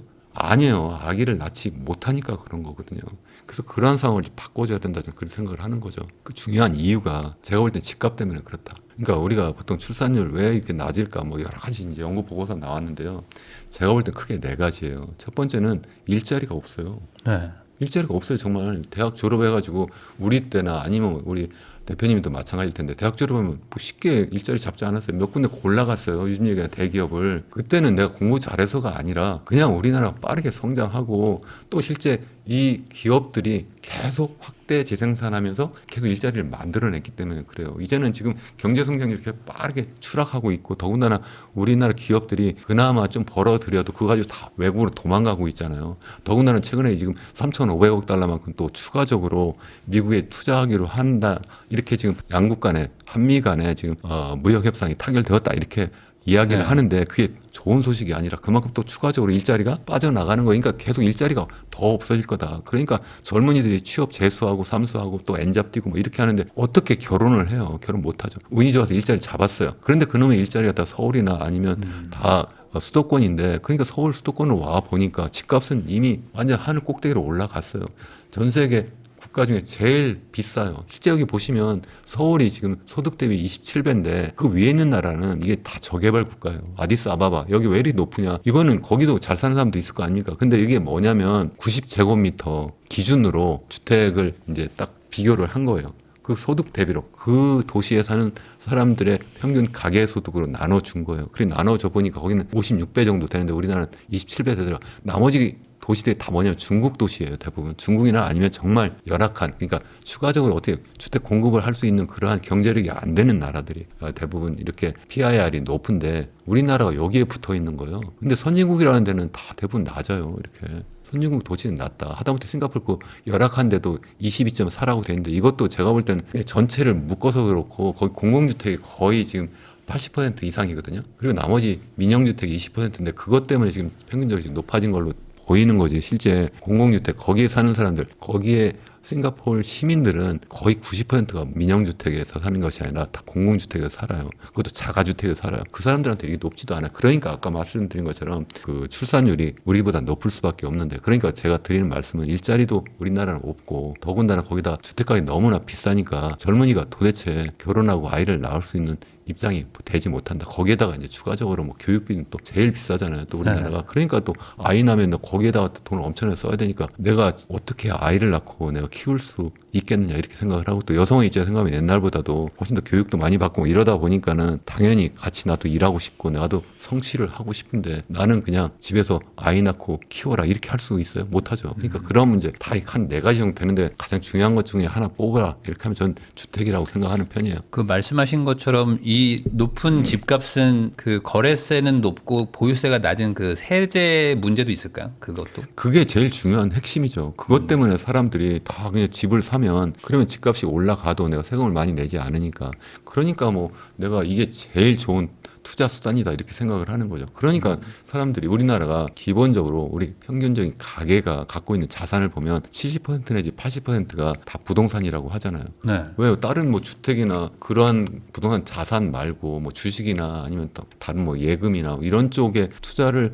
한다는 것은 상대적으로 내 기회 투자 이익이 더 적다고 생각하는 거죠. 그 기대 투자 이익이라고 하는 것은 세금을 낸 다음까지도 다 생각을 해서 그렇다는 말씀인데 우리나라 보유세가 너무 낮으니까 이제 그런 문제가 있다 이제 저는 생각을 하고 있는 거죠. 그러다 보니까 사람들이 자꾸 이제 집을 서로 살려고 하고 그러다 보니까 주택 가격이 올라가고 그 가운데에서 그것도 정부가 계속 그걸 부추겼잖아요. 지난번 특례 보금자리론 신생아 특례 주해가지고 매년 제 기억에는 한 40조씩 돈을 풀었는데 네. 풀었다는 게 뭐예요? 젊은 사람들을 도와주는 게 아니라 그만큼 그 돈이 다 주택 시장에 들어간 거니까 그만큼 주택 가격이 올라간 거고 그 젊은 사람들을 그러니까 그 당시 그걸 받아가지고 집 산 사람은 좋을지 모르지만 그 다음엔 또 더 어린 젊은이들은 다시 또 자기가 또 집을 살려고 하니까 집값이 더 많이 올라갔으니까 돈을 더 많이 빌려줘도 저금리로 빌려준다고 해도 그것도 내가 결국 원리금 갚아야 되는 건데 그래도 그 사람들에게 더 힘든 그러한 주거사다리가 이제 앞에 놓여지게 된 거죠. 그러니까 굉장히 힘들다. 그래서 우리나라가 가계 부채가 GDP 대비로 제일 높다. 이게 작년 초에 서울대 김세직 교수가 네. 발표한 논문에 나와 있는 건데요. 우리나라가 일반적으로 우리가 가계부채 있잖아요. 그 가계부채를 GDP로 나눈 것 하면 우리가 100%가 좀 안 된다. 지금 한국에서 이렇게 발표하고 있는데 거기 플러스에서 이제 전세 보증금이 있잖아요. 그것까지 포함시키면 그것이 한 1,000억 정도 한 1,000조 정도 되는데 그것까지 포함하면 이게 한 136% 돼서 OECD 국가 중에 제일 높다. 이렇게 발표까지 했어요. 그게 사실은 더 위험한 부채잖아요. 개인 간의 그런 부채니까. 어쨌든 굉장히 지금 힘든 상황이다 하는 말씀을 드리는 거고, 이렇게 높으면 무슨 문제가 있느냐. 일본이 1990년에 버블이 꺼질 때, 부동산 버블 꺼지고 주식시장 버블이 꺼질 때, 그때 당시에 가계부채 비율이 GDP 대비로 70%가 안 됐어요. 한 68% 정도 됐고, 미국이 서브프라임 모기지 사태가 나서 주택시장이 완전히 폭락할 때, 그때 가계부채 비율이 99% 정도 됐어요. 근데 우리나라는 그보다 더 높다는 거죠. 그러니까 정말 심각하다. 실제 이게 한국은행 자료인데요. 민간 매크로 레버리지가 이게 뭐냐면 가계부채 플러스 기업부채 여기까지 포함해서 GDP로 나눠보니까 우리나라가 한 200%가 좀 넘더라. 네. 실제 우리나라가 보면 가계부채보다 기업부채가 좀 더 높아요. 그게 한 GDP 대비 한 110% 정도 되는데 어디 이걸 다 합하면 그러면 GDP 대비로 200%가 좀 넘은데 그게 바로 1990년 일본의 버블이 꺼질 때 그때하고 비슷하더라. 다만 이제 다른 게 뭐냐면 우리는 그 당시보다도 가계부채가 훨씬 더 높고 그 당시에 일본은 기업부채가 더 많았어요. 그 기업부채가 굉장히 많아. 그 기업들이 그거 가지고 사실은 또 부동산 투기를 또 많이 해서 또 그런 면이 있는데 제가 볼 때는 우리나라의 그 현재 이 민간 매크로 레버리지가 제가 볼 때 일본 그 당시보다 더 위험하다고 보는 게 가계들이 그렇게 부채를 많이 갖고 있는 것이 일본 그 당시보다 더 많이 갖고 있는 것이 더 위험하다 이렇게 저는 생각을 하고 있습니다. 그러면 결국에 이 경제 정책을 좀 어떻게 바꿔야 되냐 뭐 이런 것도 좀 궁금한데 말씀하셨던 것처럼 문제는 알겠는데 당장 그럼 바꾸기가 되냐? 지금 이렇게 출산율이 떨어져서 당장 올릴 수도 없지 않냐? 그래서 뭐 정부에서는 뭐 이민 얘기 나오고 있고 외국인 노동자들한테 비자를 더 많이 줘가지고 단기적으로는 이제 뭐 20대 청년층들을 많이 유입을 시킨다 뭐 이런 생각을 하고 있는 것 같은데 뭐 그렇게 할 수밖에 없는 건가요? 어떻게 보세요? 저는 그거는 정말 단견 중에 단견이라고 생각을 해요. 외국인 노동자 많이 데려오면 그러면 단기적으로 당장 뭐 우리나라 경제 성장률이 조금 높아지는 것처럼 보일 수는 있어요. 네. 근데 그게 과연 진정 우리나라를 위한 거냐는 거예요. 그것 때문에 젊은이들 일자리는 더 줄어들 수도 있고요. 또 뿐만 아니라 그렇게 되면서 우리나라 정말 필요한 산업 구조 조정을 못 하는 거예요. 그분들이 가서 일하는 게 뭐예요? 결국은 아주 부가가치가 낮은 산업에서 일을 하는 거거든요. 차라리 그쪽에 일자리가 없으면 다 자연스럽게 더 고부가가치로 이렇게 산업 구조정이 될 수 있도록 해야 되는데 그렇게 하지 않고 그냥 건설업을 계속 더 키워요. 실제 건설 현장 가면 지금 외국인들 아니면 도대체 네. 건설할 수 없다고 하잖아요. 그렇게 하면서 계속 건설업을 살리면 우선 당장은 우리나라 GDP 성장률이 높아질 수밖에 없어요. 실제 우리나라 GDP 구성 요소를 보면 소비 수요가 있고 투자 수요가 있어요. 네. 그 투자 수요가 전체 GDP 한 30% 차지하는데 그중에서 건설 투자가 한 15% 정도 차지하거든요. 그 15%, 한 14에서 15 정도 차지하는데 이 정도 차지하는 것 이것을 계속 키워 올리면 그 계속 이제 키우면 그러면 당장은 괜찮은 것처럼 보이지만 시멘트를 쌓아서 그래가지고 우리나라에게 미래 무슨 먹거리가 되나요? 그게 아니라 R&D 투자하고 설비 투자를 해야 되는데 우리나라는 지나치게 건설 투자가 많은 거예요. 이게 바로 최근에 보도된 자료인데 지금 OECD 국가 중에서 이제 건설 투자 비중이 GDP 대비로 얼마나 되냐 이렇게 봤더니 우리나라 14.2%인데 이게 OECD 평균보다도 훨씬 높더라. OECD 평균은 한 11.5%예요. 그러니까 OECD 국가는 이렇게 높이 안 하는 우리나라는 지나치게 건설 투자 많이 하고 그래서 건설 경기 띄워가지고 GDP 성장률을 높이려고 하는 단기적인 정책을 많이 쓴 거예요. 제가 앞서서 말씀드린 것처럼 이렇게 하기 위해서는 어떻게 해요? 정부가 계속해서 빚내서 집 사라는 정책 쓰고 세율 낮춰주고 이렇게 해서 집을 사도록 유도를 해야지만 건설업자들이 진 그 집이 팔려 나갈 거 아닙니까? 이렇게 하면서 계속 악순환이 되는 거예요. 그래서 집값이 또 많이 올라가고 가계부채는 가계부채대로 많이 증가하니까 젊은 사람들은 도대체 결혼하고 아이를 낳을 수 있는 엄두가 나지 않고 그러다 보니까 인구 고령화가 굉장히 빨라지고 그것이 또 우리나라의 경제 성장을 계속 추락시키고 그래서 악순환이 계속 반복되는 그러한 상황이 현재 우리나라다 이렇게 말씀을 드릴 수밖에 없는 거죠. 그러면 결국에 이 문제를 해결하는 거는 뭐 그 대안으로 R&D나 이런 걸 통해서 이제 어쨌든 뭐 4차 산업이든 뭐 미래 먹거리를 찾아내자. 그 어떤 전통적인 산업에 계속 그 돈을 저부가 가치에 쏟지 말고. 근데 이게 또 당장 그 5년 임기의 정권들 입장에서는 이게 되냐 이거예요. 당장 내에 대해서 안 되면 어쩔 수 없이 또 이제 경제가 또 이렇게 안 좋아질 때 또 그 이제 단기 부양책 쓸 수밖에 없고 이게 계속 반복되는 거 아닙니까 이게? 근데 그거는 사실 우리 민주주의 국가는 물론 우리나라는 뭐 단임제이긴 한데 미국은 네. 사실은 뭐 연임할 수도 있고 하니까 뭐 그렇다고 하지만 저는 꼭 그게 이유는 아닌 것 같아요. 그냥 정치인들이 제가 볼 때는 뭐 단임이든 아니든 정말 국가와 민족을 바라보고 정말 정치하면 이렇게 되지 않을 거라고 생각을 하고, 뿐만 아니라 우리나라 공무원들이, 정책 담당자들이 정말 국가와 미래를 바라보고 정치인을 바라보는 것이 아니라, 아니면 자기 개인의 이익을 위해서 하는 것이 아니라 정말 우리나라 그리고 우리 사회 그리고 미래 세대를 위해서 우리가 정책을 만들고 집행을 한다면 그렇지 않을 거라고 저는 정말 생각을 합니다. 정말 우리 지식인들이 정말 대우각성을 해야 되고, 정치인들이 대우각성을 해야 되고, 그리고 언론이 정말 대우각성을 해야 된다고 생각합니다. 그렇지 않으면 계속해서 부동산으로 돈이 몰려가지고 미래 먹거리 투자 못해서도 계속 우리나라는 이 모양 이 꼴이 될 거고, 또 이렇게 하는 가운데 가계부채 계속 늘어나가지고 이 가계가 소비를 못하니까, 그러니까 또 GDP 성장률이 높아질 수 없다는 거고, 이러다가 마치 1990년 일본이나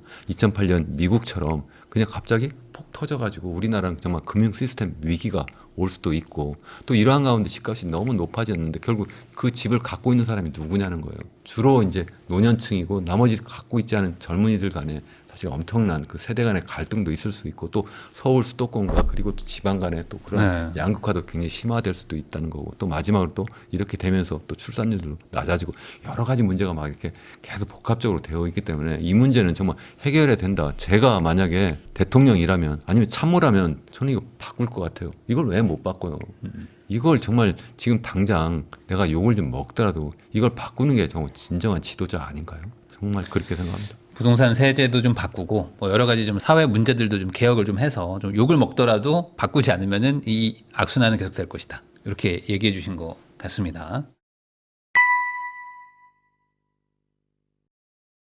강원대학교 이현훈 교수님하고 이야기 나누고 있는데요. 그러면 이제 전반적인 경제 상황도 그렇지만 글로벌한 그 경제와 이제 우리나라가 워낙 연동도 많이 되고 하다 보니 지금 뭐 환율 얘기들을 계속 얘기가 나오고 있거든요. 그리고 이제 환율 올라가면 안 좋은 거 아니냐 이런 얘기들이 나오고 있는데 환율이 또 계속 올라가니 이거 우리나라 뭔가 문제 생긴 거 아니냐라는 얘기도 있습니다. 그래서 환율 얘기 좀 여쭤보겠는데, 원달러 환율이 지금 1,400원 넘어서 또 계속 올라가거든요. 이 이유가 뭔지 좀 궁금합니다.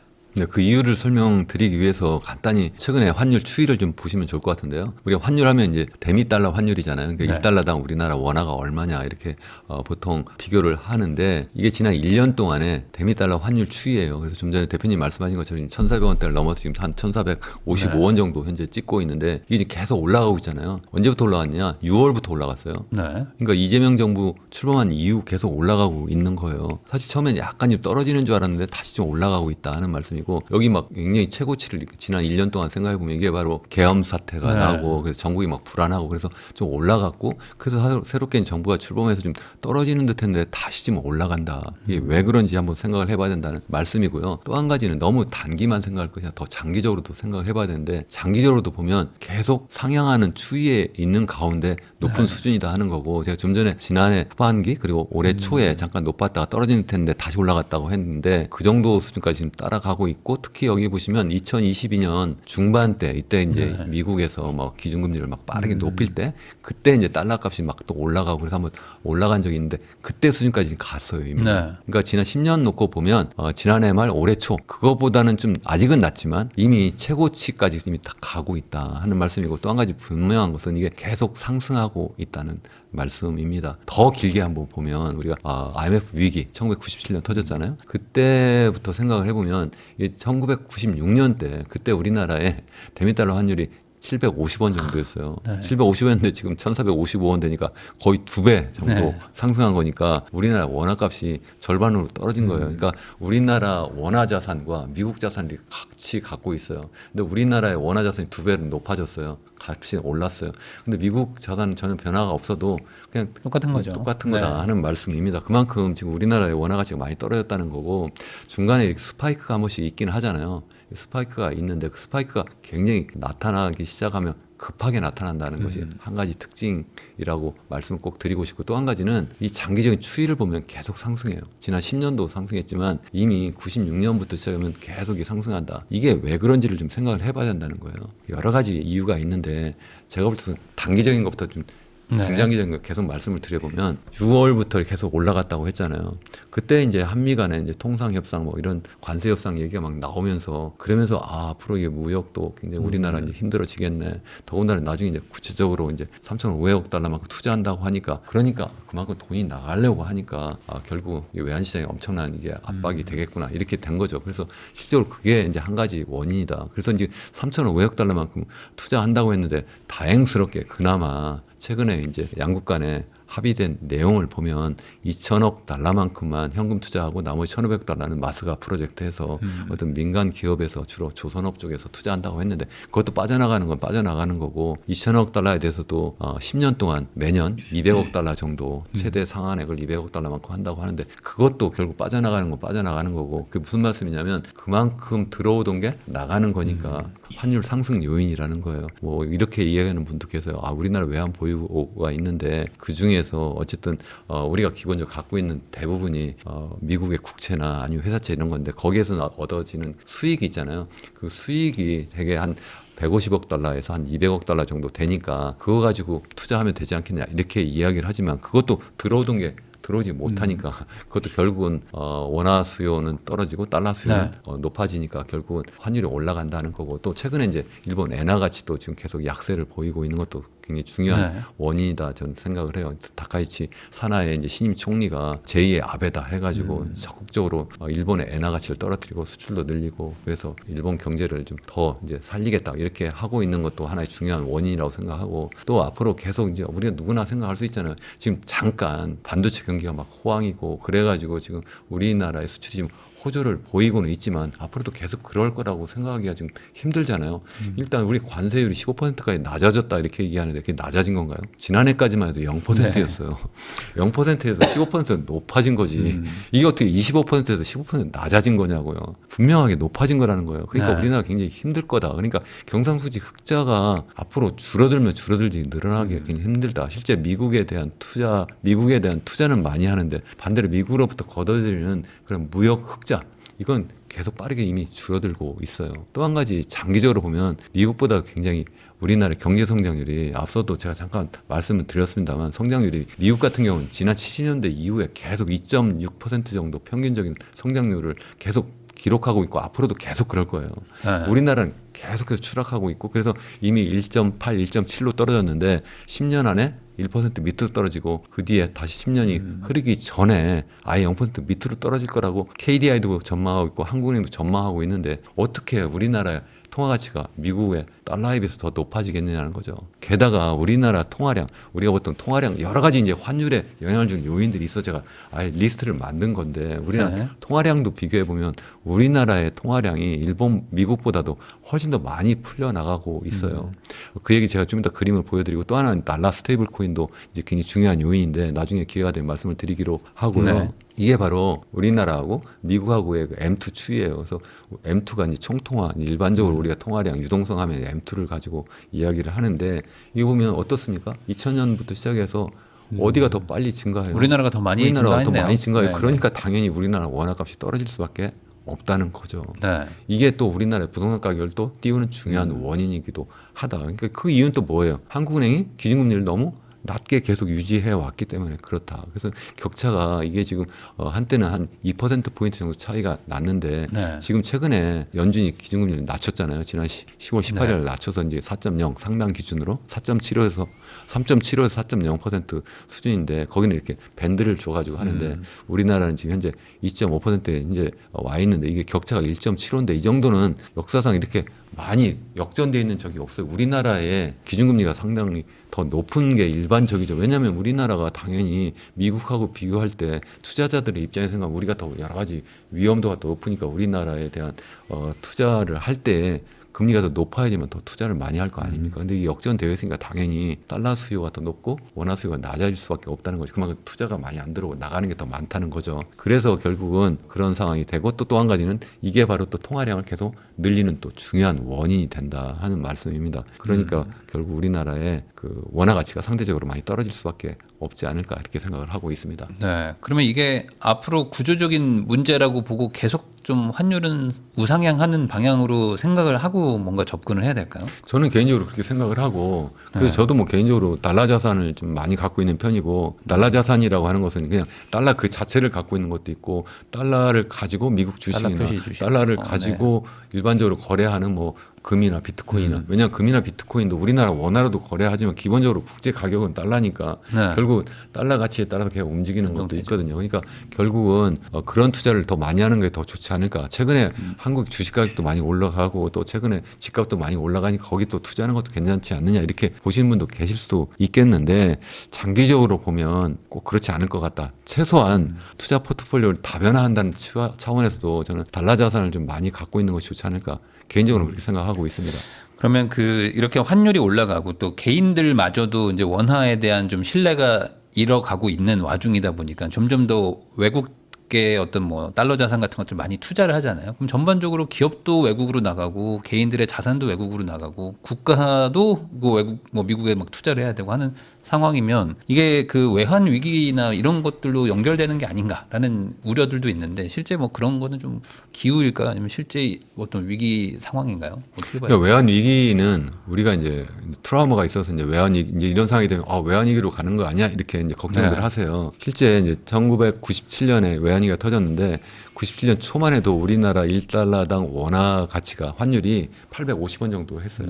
850원 됐는데 1,000원 넘어간 것이 한 11월 정도이고요. 네. 1,500원 이렇게 확 이렇게 지금 정도 수준까지 간 것이 12월. 그 당시에 김영삼 대통령이 우리나라가 이제 더 이상 버티지 못한다. 그러니까 IMF에게 구제 금융을 신청해야 될 것 같다. 이렇게 발표를 한 다음에 그 1,500원에서 막 이제 스파이크가 막 일어나기 시작해서 그게 거의 2,000원 선까지 이렇게 네. 갔거든요. 갑작스럽게 막 올라가요. 근데 제가 볼 때는 그렇게까지 되는 상황은 나타나지 않을 거라고 일단 생각을 하지만 이게 자연스럽게 계속 우상향할 수는 있지 않을까. 제가 앞서 말씀드린 여러 가지 그러한 요인에 의해서 네. 이건 마치 우리나라 경제가 위기냐 아니냐고 할 때 단기적으로 갑자기 뭐 경제 성장이 푹 떨어졌다가 다시 올라가는 거 이것만 위기가 아니라 자연스럽게 우리나라의 실질 GDP 성장이 계속 추락하는 것도 위기라고 말씀드린 것처럼 우리나라의 원화 가치가 계속 지속적으로 하락하는 거, 그러니까 환율이 계속 상승하는 것도 우리나라에게는 굉장히 나쁜 거다 이렇게 볼 수밖에 없는 것이 실제 우리나라는 미국하고 비교하거나 아니면 전 세계 다른 나라하고 비교하면 상대적으로 그만큼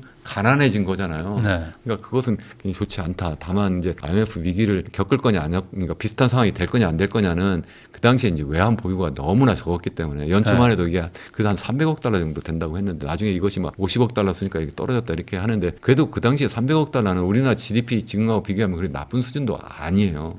다만 이걸 너무 적극적으로 계속 그 환율을 방어하려고 하다 보니까 빨리 그걸 갖다 소진하고 또 그 당시에는 또 우리나라 갖고 있던 외채가 단기 외채였어요. 그러니까 1년 만기, 1년 만기 미만인 그런 외채를 많이 갖고 있다 보니까 외국에서 투자하는 사람들이 빠져나갈 때 방법이 그걸 없었군요. 갚아야 된다는 거고 사실은 우리나라는 현재는 단기 외채를 많이 갖고 있지 않지만 그보다 더 사실은 위험한 것도 있어요. 그게 바로 뭐냐면 주식. 주식 같은 것은 그러니까 예전에는 우리나라 주식시장이 활성화가 되지 않아서 외국 돈이 들어오면 그냥 우리나라에게 직접적으로 은행에 돈을 빌려주는 방식이에요. 그러니까 우리나라 기업들이 막 확장 그런 투자를 많이 문어발식 확장 투자를 많이 했는데 그러다 보니까 외국에서 돈을 빌려와야 되는데 직접 빌리지 않고 그 당시에 이제 금융기관을 통해서 많이 빌렸잖아요. 종금사라고 하는 것 기억나신지 모르겠는데 네네. 단기로 부채를 빌려다가 기업들에게 이제 장기로 빌려주다 보니까 거기서 미스매치가 생긴 거죠. 그러니까 저쪽에서 이제 갚아라 이렇게 하는데 갚지 못하는 상황이 된 거죠. 왜냐하면 장기로 빌려줬으니까. 장기로 빌려야지만 더 비싸게 자기들 금리를 받을 수 있으니까 그렇게 했다가 이제 폭 터졌는데 지금 같은 경우에는 이제 주식시장이 많이 활성화돼 가지고 외국 투자자들이 우리나라에 지금 많이 들어와 있는 건데 그것이 이제 일시에 빠져나갈 수도 있기 때문에 굉장히 조심해야 된다. 그래서 저도 외환 보유액을 좀 많이 높여야 된다. 그 당시보다 지금 뭐 한 10배 정도 이렇게 많으니까 괜찮지 않느냐. 10배 이상 많다. 그죠. GDP 규모로 보면 그것보다 훨씬 더 많고 주식시장 생각해보면 그때보다 훨씬 더 크고 우리나라 수입하는 규모도 그때보다 훨씬 더 크니까 당연히 더 큰 게 맞다 이렇게 생각을 하고 그래서 저는 현재 한국에서 현재 발표한 바로는 우리나라가 지난 10월 말 기준으로 4,288억 달러 정도 된다고 하거든요. 네. 이 정도는 최근에 약간 또 증가한 측면도 있다 이렇게 이야기를 하는데 이게 전 높지 않다고 생각을 해요.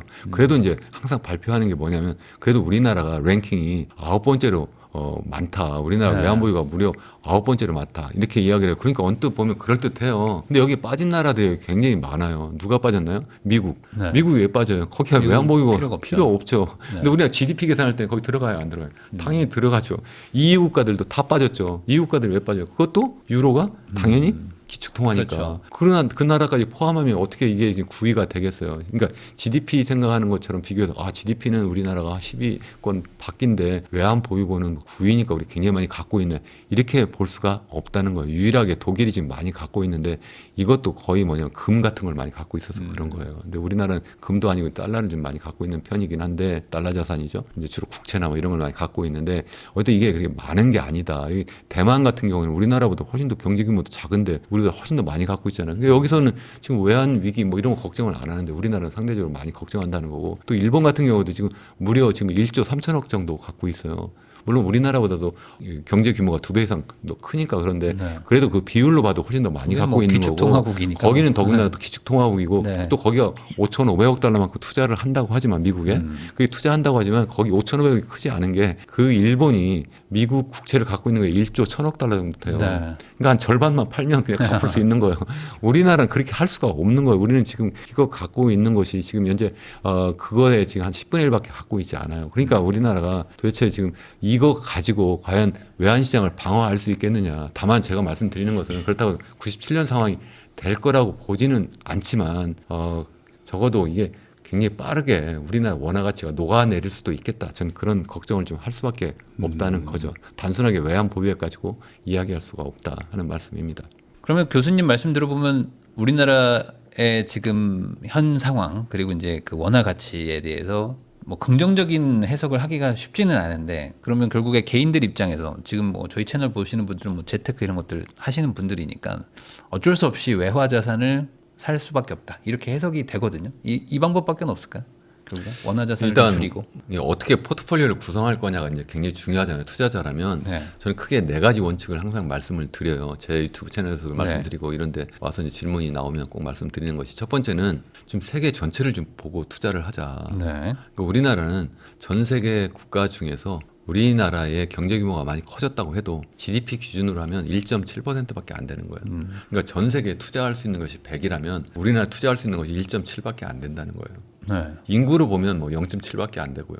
너무나 작은데 올인하면 안 된다. 그러니까 마치 우리가 그렇게 투자할 때 계란을 한 바구니에 다 담는 것처럼 안 된다 이렇게 이야기하는 것처럼 우리나라의 모든 것을 다 올인하면 안 된다 이렇게 저는 일단 생각을 하는 게 첫 번째고 네. 두 번째는 우리나라에 투자를 하더라도 너무나 부동산에 올인하면 안 된다. 우리나라 부동산에 투자하는 것이 가계자산 중에 무려 70% 이상 된다 이렇게 하잖아요. 그러니까 거기에 또 올인한 거니까 전 세계 자산 중에 우리나라 자산에 정말 조금밖에 안 되니까 다 올인할 뿐만 아니라 그것도 전부 다 부동산에 가 있고 또 그것도 부족해서 돈을 빌려서 또 하잖아요. 네.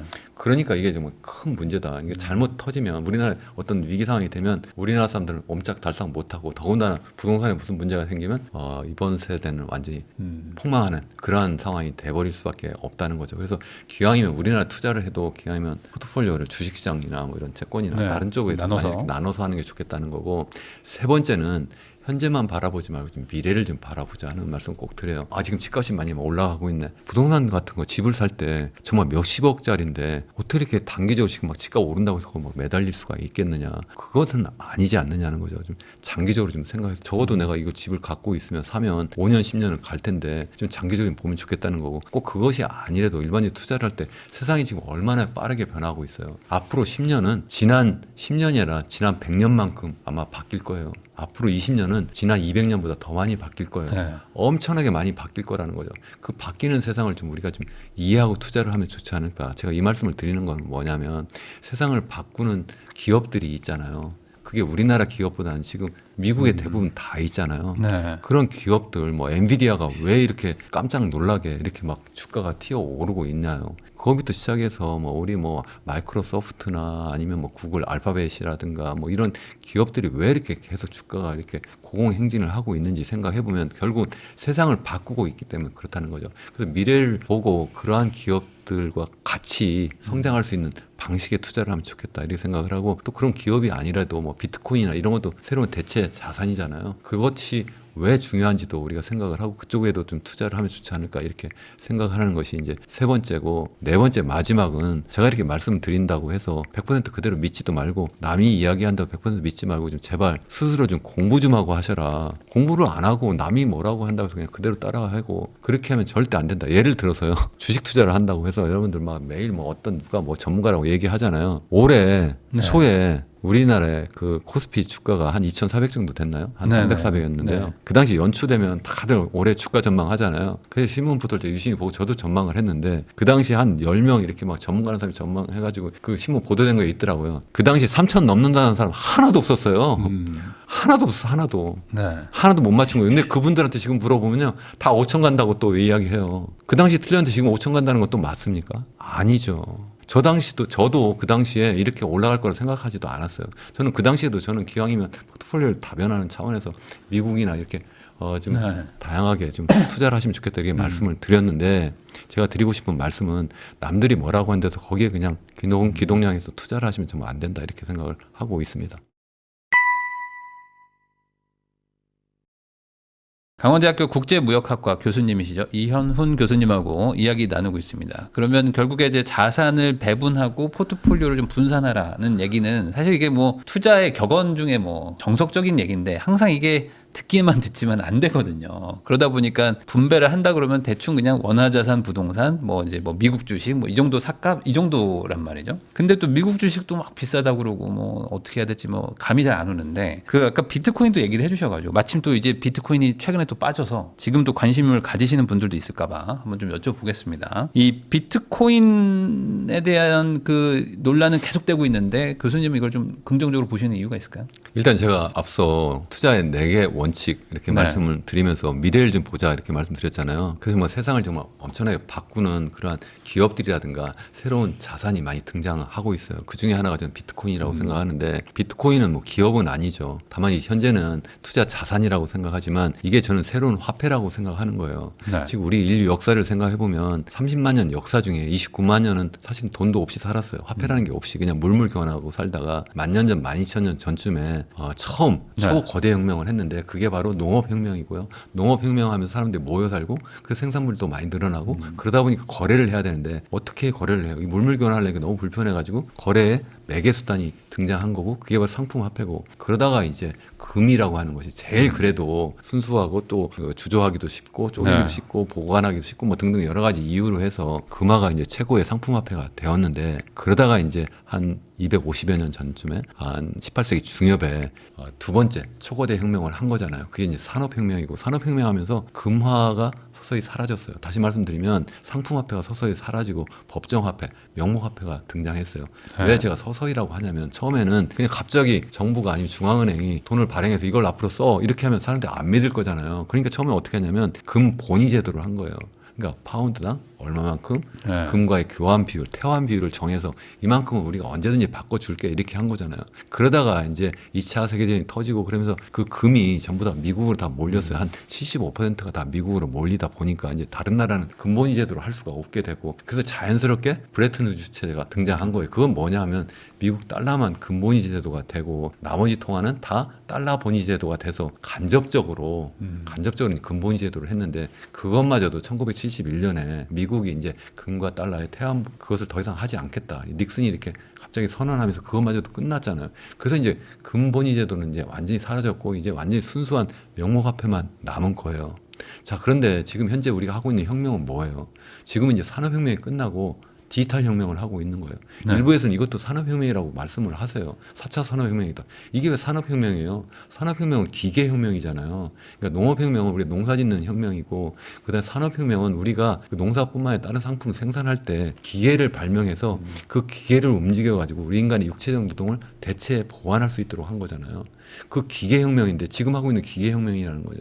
엔비디아부터 시작해서 이게 지금 기계혁명이에요. 다 디지털 기술, 디지털 서비스 혁명인 거죠. 이렇게 새로운 혁명을 하고 있고, 그래서 우리가 뭐라고 해요? 산업사회에서 디지털 사회로 넘어가고 있다 이러잖아요. 이 디지털 사회에서 당연히 화폐도 디지털 화폐로 바뀔 수밖에 없다는 거예요.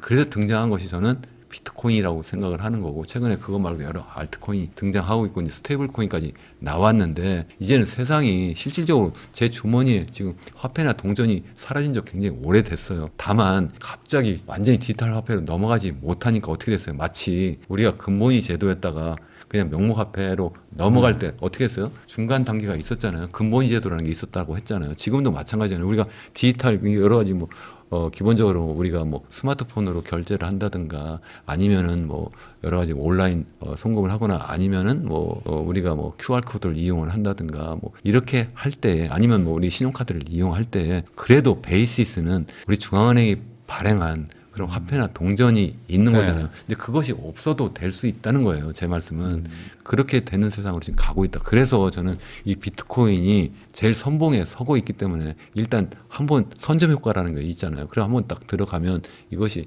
다시 이제 완전히 바뀌기가 쉽지 않을 거다. 다른 알트코인이 많이 등장해도 그 비트코인의 위상을 완전히 뒤집지는 못할 거다. 이제 저는 그렇게 생각을 하고 있기 때문에 특히 이제 비트코인이 디지털 골드라고 하잖아요. 실제 일반적인 아날로그 골드와 이 디지털 골드 비트코인과 비교해 보면 비트코인이 훨씬 더 유리한 측면이 많아요. 일부에서는 비트코인은 가치도 없지 않느냐. 그래도 골드는 가치가 있지 않느냐 이렇게 말씀하시는 분도 계세요. 골드가 정말 가치가 있나요? 가치가 있으면 1온스당 뭐 이렇게 뭐 얼마나 되나요? 그게 막 4,000달러 이렇게 되나요? 아니죠. 1,000달러도 안 되죠. 몇백 달러겠죠. 기껏 해봤자. 그런데 나머지는 사용가치, 우리가 보통 얘기할 때 사용가치를 이야기하잖아요. 실제 산업 현장이나 아니면 뭐 금반지 이런 거 할 때 과연 그 가치가 얼마나 돼요? 얼마 안 되는데 나머지는 전부 다 그냥 이게 앞으로 가치가 계속 더 높아질 거라고 믿기 때문에 거기에 사람들이 투자를 해서 그만큼 높아진 거예요. 그러니까 그것도 사실은 기본적으로 사용가치는 얼마 안 되는데 그냥 실질적인 가치는 별로 없는데도 그만큼 오른 것처럼 비트코인도 사람들이 일단 돈이라고 믿으면 그러면 계속 투자 자산으로서 가치가 더 높아질 수밖에 없다. 그것이 역사적인 사실이기도 하다는 말씀을 제가 드리는 겁니다. 네. 그러니까 결국에는 금의 역할을 하는 것과 같이 시대가 바뀌었기 때문에 이제 디지털 시대의 디지털 금의 역할을 비트코인이 이제 대체하게 될 것이다. 그러니까 이제 이게 가치가 지금보다 훨씬 더 좋아질 거라는 거에 베팅한다는 얘기신 거네요. 그렇습니다. 그러니까 금 투자나 뭐 마찬가지로 본다는 거죠. 그러니까 지금도 금값이 많이 올라가잖아요. 네. 근데 금값이 많이 올라가는데 궁극적으로는 저는 비트코인의 총 가치가 금의 가치도 뛰어넘을 수도 있지 않을까 저는 그렇게 생각하는 사람입니다. 그 말은 디지털 시대가 오면 당연히 디지털 기반의 자산들이 더 각광을 받는데 실물 자산인 금보다는 디지털 자산인 비트코인이 더 쓸모가 있을 것이다. 저는 그렇게 일단 보고 있습니다. 다만 올해는 지금 예외적으로 지금 뭐 금값이 너무 많이 올라가니까 사람들이 비트코인 또 틀렸네 이렇게 말씀하실 수도 있는데 그거는 꼭 그렇지 않은 게 이게 지금 제가 하나 뭐 가져왔는데 이게 그 시킹 알파의 어떤 애널리스트가 올린 자료인데요. 제가 그냥 가져왔는데요. 지난 12년 동안 여러 자산이 있잖아요. 비트코인도 있고 뭐 골드도 있고 뭐 미국 주식도 있고 뭐 채권도 있고 등등 있잖아요. 또 부동산도 있고 이런 걸 놓고 보면 여기 맨 위에 있는 게 제일 상승률이 높은 그러한 자산이에요. 그러면 2014년 그 당시에 주식 가격이 엄청나게 떴을 때고요. 15년, 16년, 17년 다 비트코인이고요. 그리고 2018년 그때 이제 그 국채, 미국 국채 가격이 좀 그 당시에는 다 안 좋았으니까 다 지금 마이너스 되고 막 이럴 때 결국 국채 쪽으로 그래봤자 0.86%니까 거의 오르지 않은 그때고요. 2019년에 다시 또 비트코인, 20년, 21년 다 비트코인이 제일 좋았고요.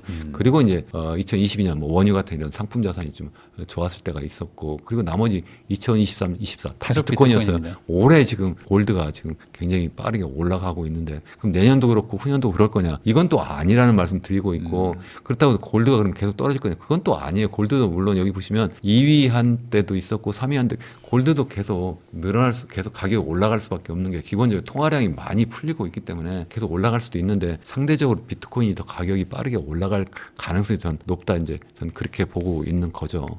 그 중요한 이유가 좀 전에 말씀드린 것처럼 유동성이다, 통화량이다. 통화량하면 뭐 미국 통화량만 가지고도 비교할 수도 있고 아니면 글로벌 통화량해서 글로벌 유동성에서 주요국 통화량을 전부 다 묶어가지고도 볼 수가 있는데 보통 일반적으로 비트코인 가격을 이렇게 글로벌 M2가 이제 광의의 유동성 또는 총통화라고 하는데 그거까지 비교하면 한 10주 정도 선행한다고 이렇게 보는 것 같아요. 그래서 보통 글로벌 M2가 이렇게 막 증가할 때 뭐 2017년, 18년 이때 비트코인 가격도 빨리 올라가고 또 여기 보시면 2020년 중반부터 뭐 21년 후반까지 그때도 또 빠르게 통화량이 증가할 때 같이 얘도 또 증가한다든가 뭐 최근도 뭐 많이 이렇게 통화량이 풀릴 때 뭐 그때 뭐 같이 올라가더라 뭐 이런 이야기 하는데 그대로 뭐 똑같이 움직이지는 않을 거라고 보는데 아주 장기적으로 놓고 보면 굉장히 비슷하게 움직인다고 저는 생각을 해요. 근데 이제 앞으로 전 생각할 때 2008년 이후에 미국을 비롯해서 주요 선진국 유럽이나 일본 다 포함해서 통화량을 너무 많이 풀고 있어요. 이게 정말 큰 문제라고 생각하는데 네. 이게 정말 자산의 양극화를 가져오고 그래서 결국은 사회가 완전히 양극화된다고 저는 생각을 하고 있는데 이게 마치 1929년 세계 대공황을 불러온 그러한 상황까지 지금 가고 있다 저는 생각을 해요. 어쨌든 그래도 그 가운데 어쨌든 자산 가격이 올라가는 건 틀림없으니까 우리 투자자로서는 어쨌든 그 상황을 잘 보고 있어야 되고 어쨌든 그럼에도 불구하고 순간적으로 혹시 자산 시장에서 큰 충격이 오면 그러면 도망갈 준비는 잘해야 된다 저는 그렇게 계속 말씀을 드려요. 하다못해 비트코인까지 포함해서 네. 그렇게 준비를 하고 있는 단계에서 일단 한번 보시면 좋겠다 생각을 하는데 미국이 앞으로 통화량을 계속 많이 풀을 거다 저는 생각을 하고 있어요. 일단 지금 현재 금리를 일단 낮추는 쪽으로 일단 가고 있잖아요. 그래서 이제 계속 통화량이 늘어날 거라고 보는데 그 중요한 이유가 뭐냐면 트럼프 대통령을 한번 우리가 생각을 해보자는 거예요. 트럼프 대통령이 미국 대통령이면서 동시에 어쩌면 전 세계 경제를 좌지우지하는 그러한 네. 대통령이에요. 뭐 한때는 뭐 경제 대통령 하면 미국 연준 의장이다 하는데 미국 연준 의장까지도 지금 갈아서 완전히 새로운 사람 안 치겠다 이렇게 하면서 엄청난 압력을 가하고 있기 때문에 실질적으로 전 세계 경제 대통령은 트럼프라고 보는데 현재 미국 국가 부채가 정부 부채가 현재 연방 정부 부채가 지금 38조 정도까지 올라갔는데요. 이 정도가 얼마나 높으냐면 우리나라 GDP의 20배 정도 되는 거고요. 네. 미국 GDP의 한 1.25배 정도 돼요. 그게 125%라는 이야기예요. 네. 굉장히 높은 수준이 이렇게 높았던 적이 없었어요. 이게 2차 세계대전 당시에 그때 미국이 엄청나게 전비를 이제 쏟아 부어야 되니까 그때 국채가 많이 발행이 되었고 그래서 미국의 국가부채, 정부부채가 많이 증가한 적이 있었는데 그때보다도 훨씬 더 높은 수준이라는 거예요. 이 높으면 무슨 문제가 있느냐? 결국 이자를 계속 갚아야 되는데 이자를 갚기 위해서 또 국채를 발행해야 되는 악순환이 계속 되는 거예요. 그러니까 이제 큰 문제다. 그래서 미국 이제 트럼프 대통령이 처음 취임할 때부터 지금 목표로 하고 있는 것이 몇 가지가 있는데 그 중에 하나가 저는 어떻게든 이 국가 부채 규모를 줄여야 되겠다. 절대 규모는 못 줄이더라도 적어도 이자 부담만큼이라도 줄여야 되겠다 이런 거예요. 일반적으로 우리가 국가 부채를 줄이려면 우리나라까지 포함해서 어떻게 해야 되느냐? 일단 지출을 줄이면 되잖아요. 그러니까 지난해 그러니까 미국 같은 경우 2025년 회계연도가 지난 9월에 끝났어요. 항상 10월부터 시작을 하니까 네. 이제 막 끝났는데 1.8조 달러만큼 적자를 봤어요. 그만큼은 이제 국가 부채가 더 늘어난 거예요. 그러니까 빠르게 증가하고 올해도 2026년도 회계연도도 제가 볼 때 1.8조 내지 1.9조 늘어나서 또 내년 되면 이제 40조 됐다 이렇게 이야기를 할 거예요. 이제 그렇게 계속 증가하는데 이거 줄여야 되는데 줄일 수가 없다는 거예요. 왜 줄일 수가 없느냐? 트럼프는 그래도 공화당은 전통적으로 세금을 깎아주고 그리고 지출도 줄이자 하는데 이 사람은 지출을 줄일 수도 없고 뿐만 아니라 사회적으로 자꾸 거기도 인구 고령화가 자꾸 나타나고 그렇기 때문에 기본적으로 꼭 지출해야 되는 정부 재정 지출이 굉장히 많을 수밖에 없어서 네. 못 줄일 거다 하는 거고 두 번째 세금을 줄여주는 게 아니라 세금을 어떻게 더 많이 걷어야 되는데 반대로 지금 줄여주고 있잖아요. 이미 법인세도 낮춰주기로 이미 다 의회가 다 이미 결의 통과를 해버린 상태이기 때문에 이 두 가지는 불가능한 거예요. 그럼 세 번째 가능한 게 뭐냐? 결국은 우리가 아까 말씀드린 125%라는 것이 이 국가부채, 이 38조 나누기 미국의 GDP 이거잖아요. 그 미국 GDP로 나눠주는데 미국의 GDP가 한 30조 정도 되거든요. 그걸 늘리려면 결국은 이 속에 경제 성장률을 빠르게 하거나 아니면 인플레를 유발하면 되는 거예요. 명목 GDP로 나눠주는 거니까. 그래서 이걸 경제 성장을 높여야 되는데 이것은 뭐 자기 마음대로 되는 게 아니잖아요. 그래도 미국은 한 2.5% 정도 하니까 계속 가는데 명목을 높이려면 어떻게 해요? 인플레를 유발하면 되는 거예요. 그리고 또 한 가지 생각해 볼 수 있는 것이 채무 불이행. 아예는 못 갚겠다 이렇게 해버리는 건데 이것도 그냥 웃을 게 아니라 네. 센츄리 번드라고 해가지고 어떻게 했어요. 미국에서 아예 100년짜리 국채를 발행해서 한국이나 아니면 일본이나 아니면 유럽에서 사도록 하고 그래서 이자도 주지도 않고 100년 뒤에 원금만 갚으려 100년 뒤에 그 이자 저는 내지 않고 갚는다는 건 사실 100년 뒤면 그게 거의 똥값이 된 거죠. 인플레 네. 됐으니까 거의 그냥 공짜로 그 돈을 돈 강탈하는 받아오겠다 거예요. 했는데 네. 그게 지금 뭘로 바뀌었어요? 우리나라 3,500억 달러, 네. 일본이 5,500억 달러, EU가 6,500억 달러만큼 거기 미국에 투자한다고 하잖아요. 그게 결국은 같은 거 이게 하나의 말하려고 뭐 그때 뭐 합의 뭐 이런 얘기 한참 나올 때 그런 얘기가 있었는데 약간 변형된 형태로 이렇게 하고 있고 그게 채무 불이행에서 간 형태다. 그러니까 자기들이 스스로 돈을 더 지출하면 더 부채가 늘어나니까 외국에서 돈을 빌려다가 국부펀드 만들어서 이거 가지고 자기들이 원하는 데 투자를 하겠다 이렇게 지금 하고 있는 건데 마지막으로 이게 경제 성장률 이게 실질 경제 성장률을 높이기 어려우니까 또 하나 생각하는 것이 인플레다 이렇게 말씀드렸잖아요. 그 명목 GDP 성장률을 높이면 어쨌든 분모가 빠르게 증가하니까 네. 적어도 비율은 떨어지지 않을까 이렇게 보는 건데 이게 어떻게 가능하냐는 거예요. 결국 금리를 낮추면 된다는 거죠. 그래서 지금 트럼프 대통령이 계속 금리를 낮춰라 하는 거고 실제 레이 달리오 이거 뭐 투자자들은 다 아시는데 이분이 최근 쓴 책이 있잖아요.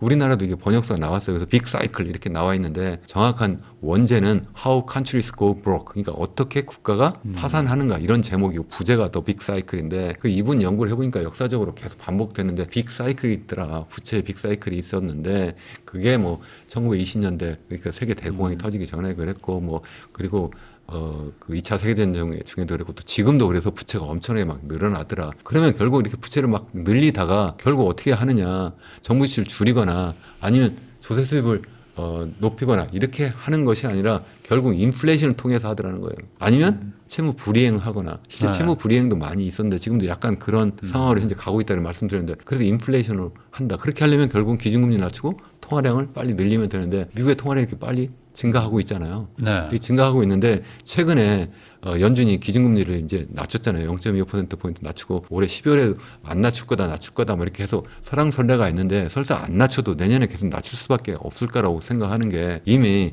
스테판 미런이라고 자기 백악관의 경제자문위원회 위원장까지도 그쪽에 자기 그 연준의 위원으로 앉혔을 뿐만 아니라 내년 5월이면 아예 이제 연준을 새롭게 이제 갈아엎을 이제 새로운 의장이 등장할 텐데 그러면 어떻게 하겠어요? 계속 금리 낮출 수밖에 없을 거고 그렇게 되면 이제 상황이 어떻게 되겠네요. 더군다나 그래서 이미 제롬 파월 지금 연준 의장도 이미 꼬리를 지금 낮춘 상태고 그래서 연준의 그 소위 QE, QT 이런 건 아시잖아요. 네. QE 해가지고 미국 국채를 많이 샀다가 그리고 이제 QT를 했었는데 그러니까 이제 더 이상 사지 않고 갖고 있는 걸 자꾸 거였죠. 줄였는데 줄여봤자 지금 현재 어디까지 줄였냐면 그 코로나 터지기 전 상황이 한 4조 달러까지 있었거든요. 이거 갖다 9조까지 높였어요. 그러니까 거의 2배 이상 많이 산 거예요. 뭐 미국 국채만 산 것이 아니라 사실은 MBS라고 해서 부동산 담보채권도 샀는데 한 2대1 비율로 샀는데 그동안 이제 많이 줄인다고 해서 만기가 돌아온 걸 갖다 더 이상 이제 새롭게 대체하지 않는 방식으로 했는데 주로 미국 국채를 대체하지 않은 게 아니라 거의 MBS만 계속 파는 거예요. MBS 그 규모만 계속 줄였고 그나마 이제는 11월 말이면 더 이상 하지 않겠다 이렇게 선언까지 해버린 거예요. 근데 지금 원래 상태로 돌아가지도 않았잖아요. 그러니까 유동성이 이만큼 계속 풀려 나가 있는 거라는 거죠. 그러니까 엄청난 현재 그래서 지금 한 6조 5천억 정도 되는데 이 정도는 코로나 상황 이전 4조보다 훨씬 더 많이 지금 돈이 풀려 있는 거고 그것 때문에 지금 미국도 이렇게 계속 주식시장도 좋고 모든 거 다 좋다 이런 말씀이고 이러한 가운데서 인플레는 절대로 3% 밑으로 떨어지지 않을 거다는 거예요. 그래서 지금 미국 연준이나 우리나라 대부분 선진국들이 인플레이션 목표가 2%잖아요. 네. 2% 되지 않을 거라고 생각을 해요. 앞으로 이미 그렇게 연준 이사들도 지금 일부 이야기도 하고 있는데 제가 볼 때는 3% 아니면 4%그 위로도 올라갈 수도 있지 않을까. 그래도 우리는 목표가 3%에서 4%다. 이렇게 해버리면 고만인 거예요. 거기에 맞춰서 계속 금리를 더 낮추고 유동성을 계속 풀어버리면 그런 인플레는 계속 그만큼 유발이 되니까 그만큼 전체적으로 국가 부채는 GDP 대비로는 명목 GDP 네. 대비로는 더 낮아질 수밖에 없다는 거죠. 그러니까 그런 상황이 계속 될 거니까 제가 드리는 말씀은 국제적으로 이거 특히 미국에서 우선 통화량이 엄청나게 풀릴 거고 그것은 결국 금값뿐만 아니라 비트코인과 같은 이런 자산 가격을 계속 밀어 올릴 거다는 거고 사실은 제가 시간이 없어서 뭐 유럽이나 아니면 일본 말씀을 더 드리지는 않았습니다만 거기도 비슷하게 다 금리를 낮추고 있고 지금 다 지금 적극적으로 유동성 더 푸는 방식으로 가고 있다. 굉장히 이게 파퓰리스트적인 그러한 또 정책이기도 해요. 그래서 전 세계적인 현상이다. 이게 결국은 언젠가 터질 수도 있고 사회 양극화를 불러와서 결국 좋은 정책은 아닌데 적어도 투자자의 입장에서 생각하면 적어도 투자 자산의 가치는 높아질 수 있기 때문에 그것을 활용하는 것은 또 필요하다. 저는 그렇게 생각하고 있습니다. 그러다 보니까 요즘 같은 분위기에서 진짜 돈이라고 부를 수 있는 금에 투자를 해야 된다라는 얘기가 많아지고 또 그러면 디지털 금의 논리가 똑같이 작동하니까 비트코인을 사라. 그냥 금 비트코인 사놓으면 결국에 이런 인플레를 방어할 수 있다. 이런 얘기들이 있잖아요. 그게 어찌 보면 맞는 얘기겠네요. 근데 이제 투자하는 분들은 금값이 올라가니까 빨리 이제 사대꾼에서 이제 미리부터 사가지고 네. 그래서 많이 이제 그 투자 수익을 거두는 분도 계시고 또 반대로 야 이게 너무 많이 올라갔네 해서 이제 못 사는 분도 계시고요. 네. 비트코인도 마찬가지예요. 한참 이거 올랐을 때 너무 많이 올랐네 해서 못 사더니 이게 떨어지니까 이것도 많이 떨어졌네. 그러니까 이거 왠지 불안해 해서 또 못 사요. 네. 그러니까 제가 볼 때는 장기적으로 보면 금값도 좀씩 올라갈 거고 비트코인 가격도 계속 올라갈 거다. 그래서 장기적으로 좀 다 바라보고 좀 투자하는 거 좋지 않을까. 네. 다만 제가 볼 때는 금값은 지난 뭐 12년 동안에 그 여러 가지 투자 수익을 상대적으로 비교도 했습니다만 예외적으로 지금 금값이 올해 지금 많이 상승했다 이렇게 좀 보고 있고 그래서 기왕 투자를 한다면 저는 금보다는 비트코인 쪽에 투자하는 거 상대적으로 더 유리하지 않을까. 저는 그렇게 전 개인적으로는 보고 있어요. 네. 다만 이게 제 개인적인 의견이다 이렇게 말씀을 꼭 드리고 나중에 이현웅 교수가 그렇게 얘기해서 샀는데 나는 또 왜 이게 너 책임져라. 네. 그건 아니다. 제가 투자의 사원칙 말씀드렸잖아요. 항상 자기가 스스로 판단해라. 절대로 누가 뭐라고 한다고 해서 100% 믿지 말고 공부 좀 하시면 좋겠다 하는 말씀 꼭 드리고 싶습니다. 비트코인은 뭐 4년 이상 보유하면 무조건 신고가를 찍었었는데 그 4년을 보유 못하고 항상 중간에 파시고 막 이러다 보니까 이제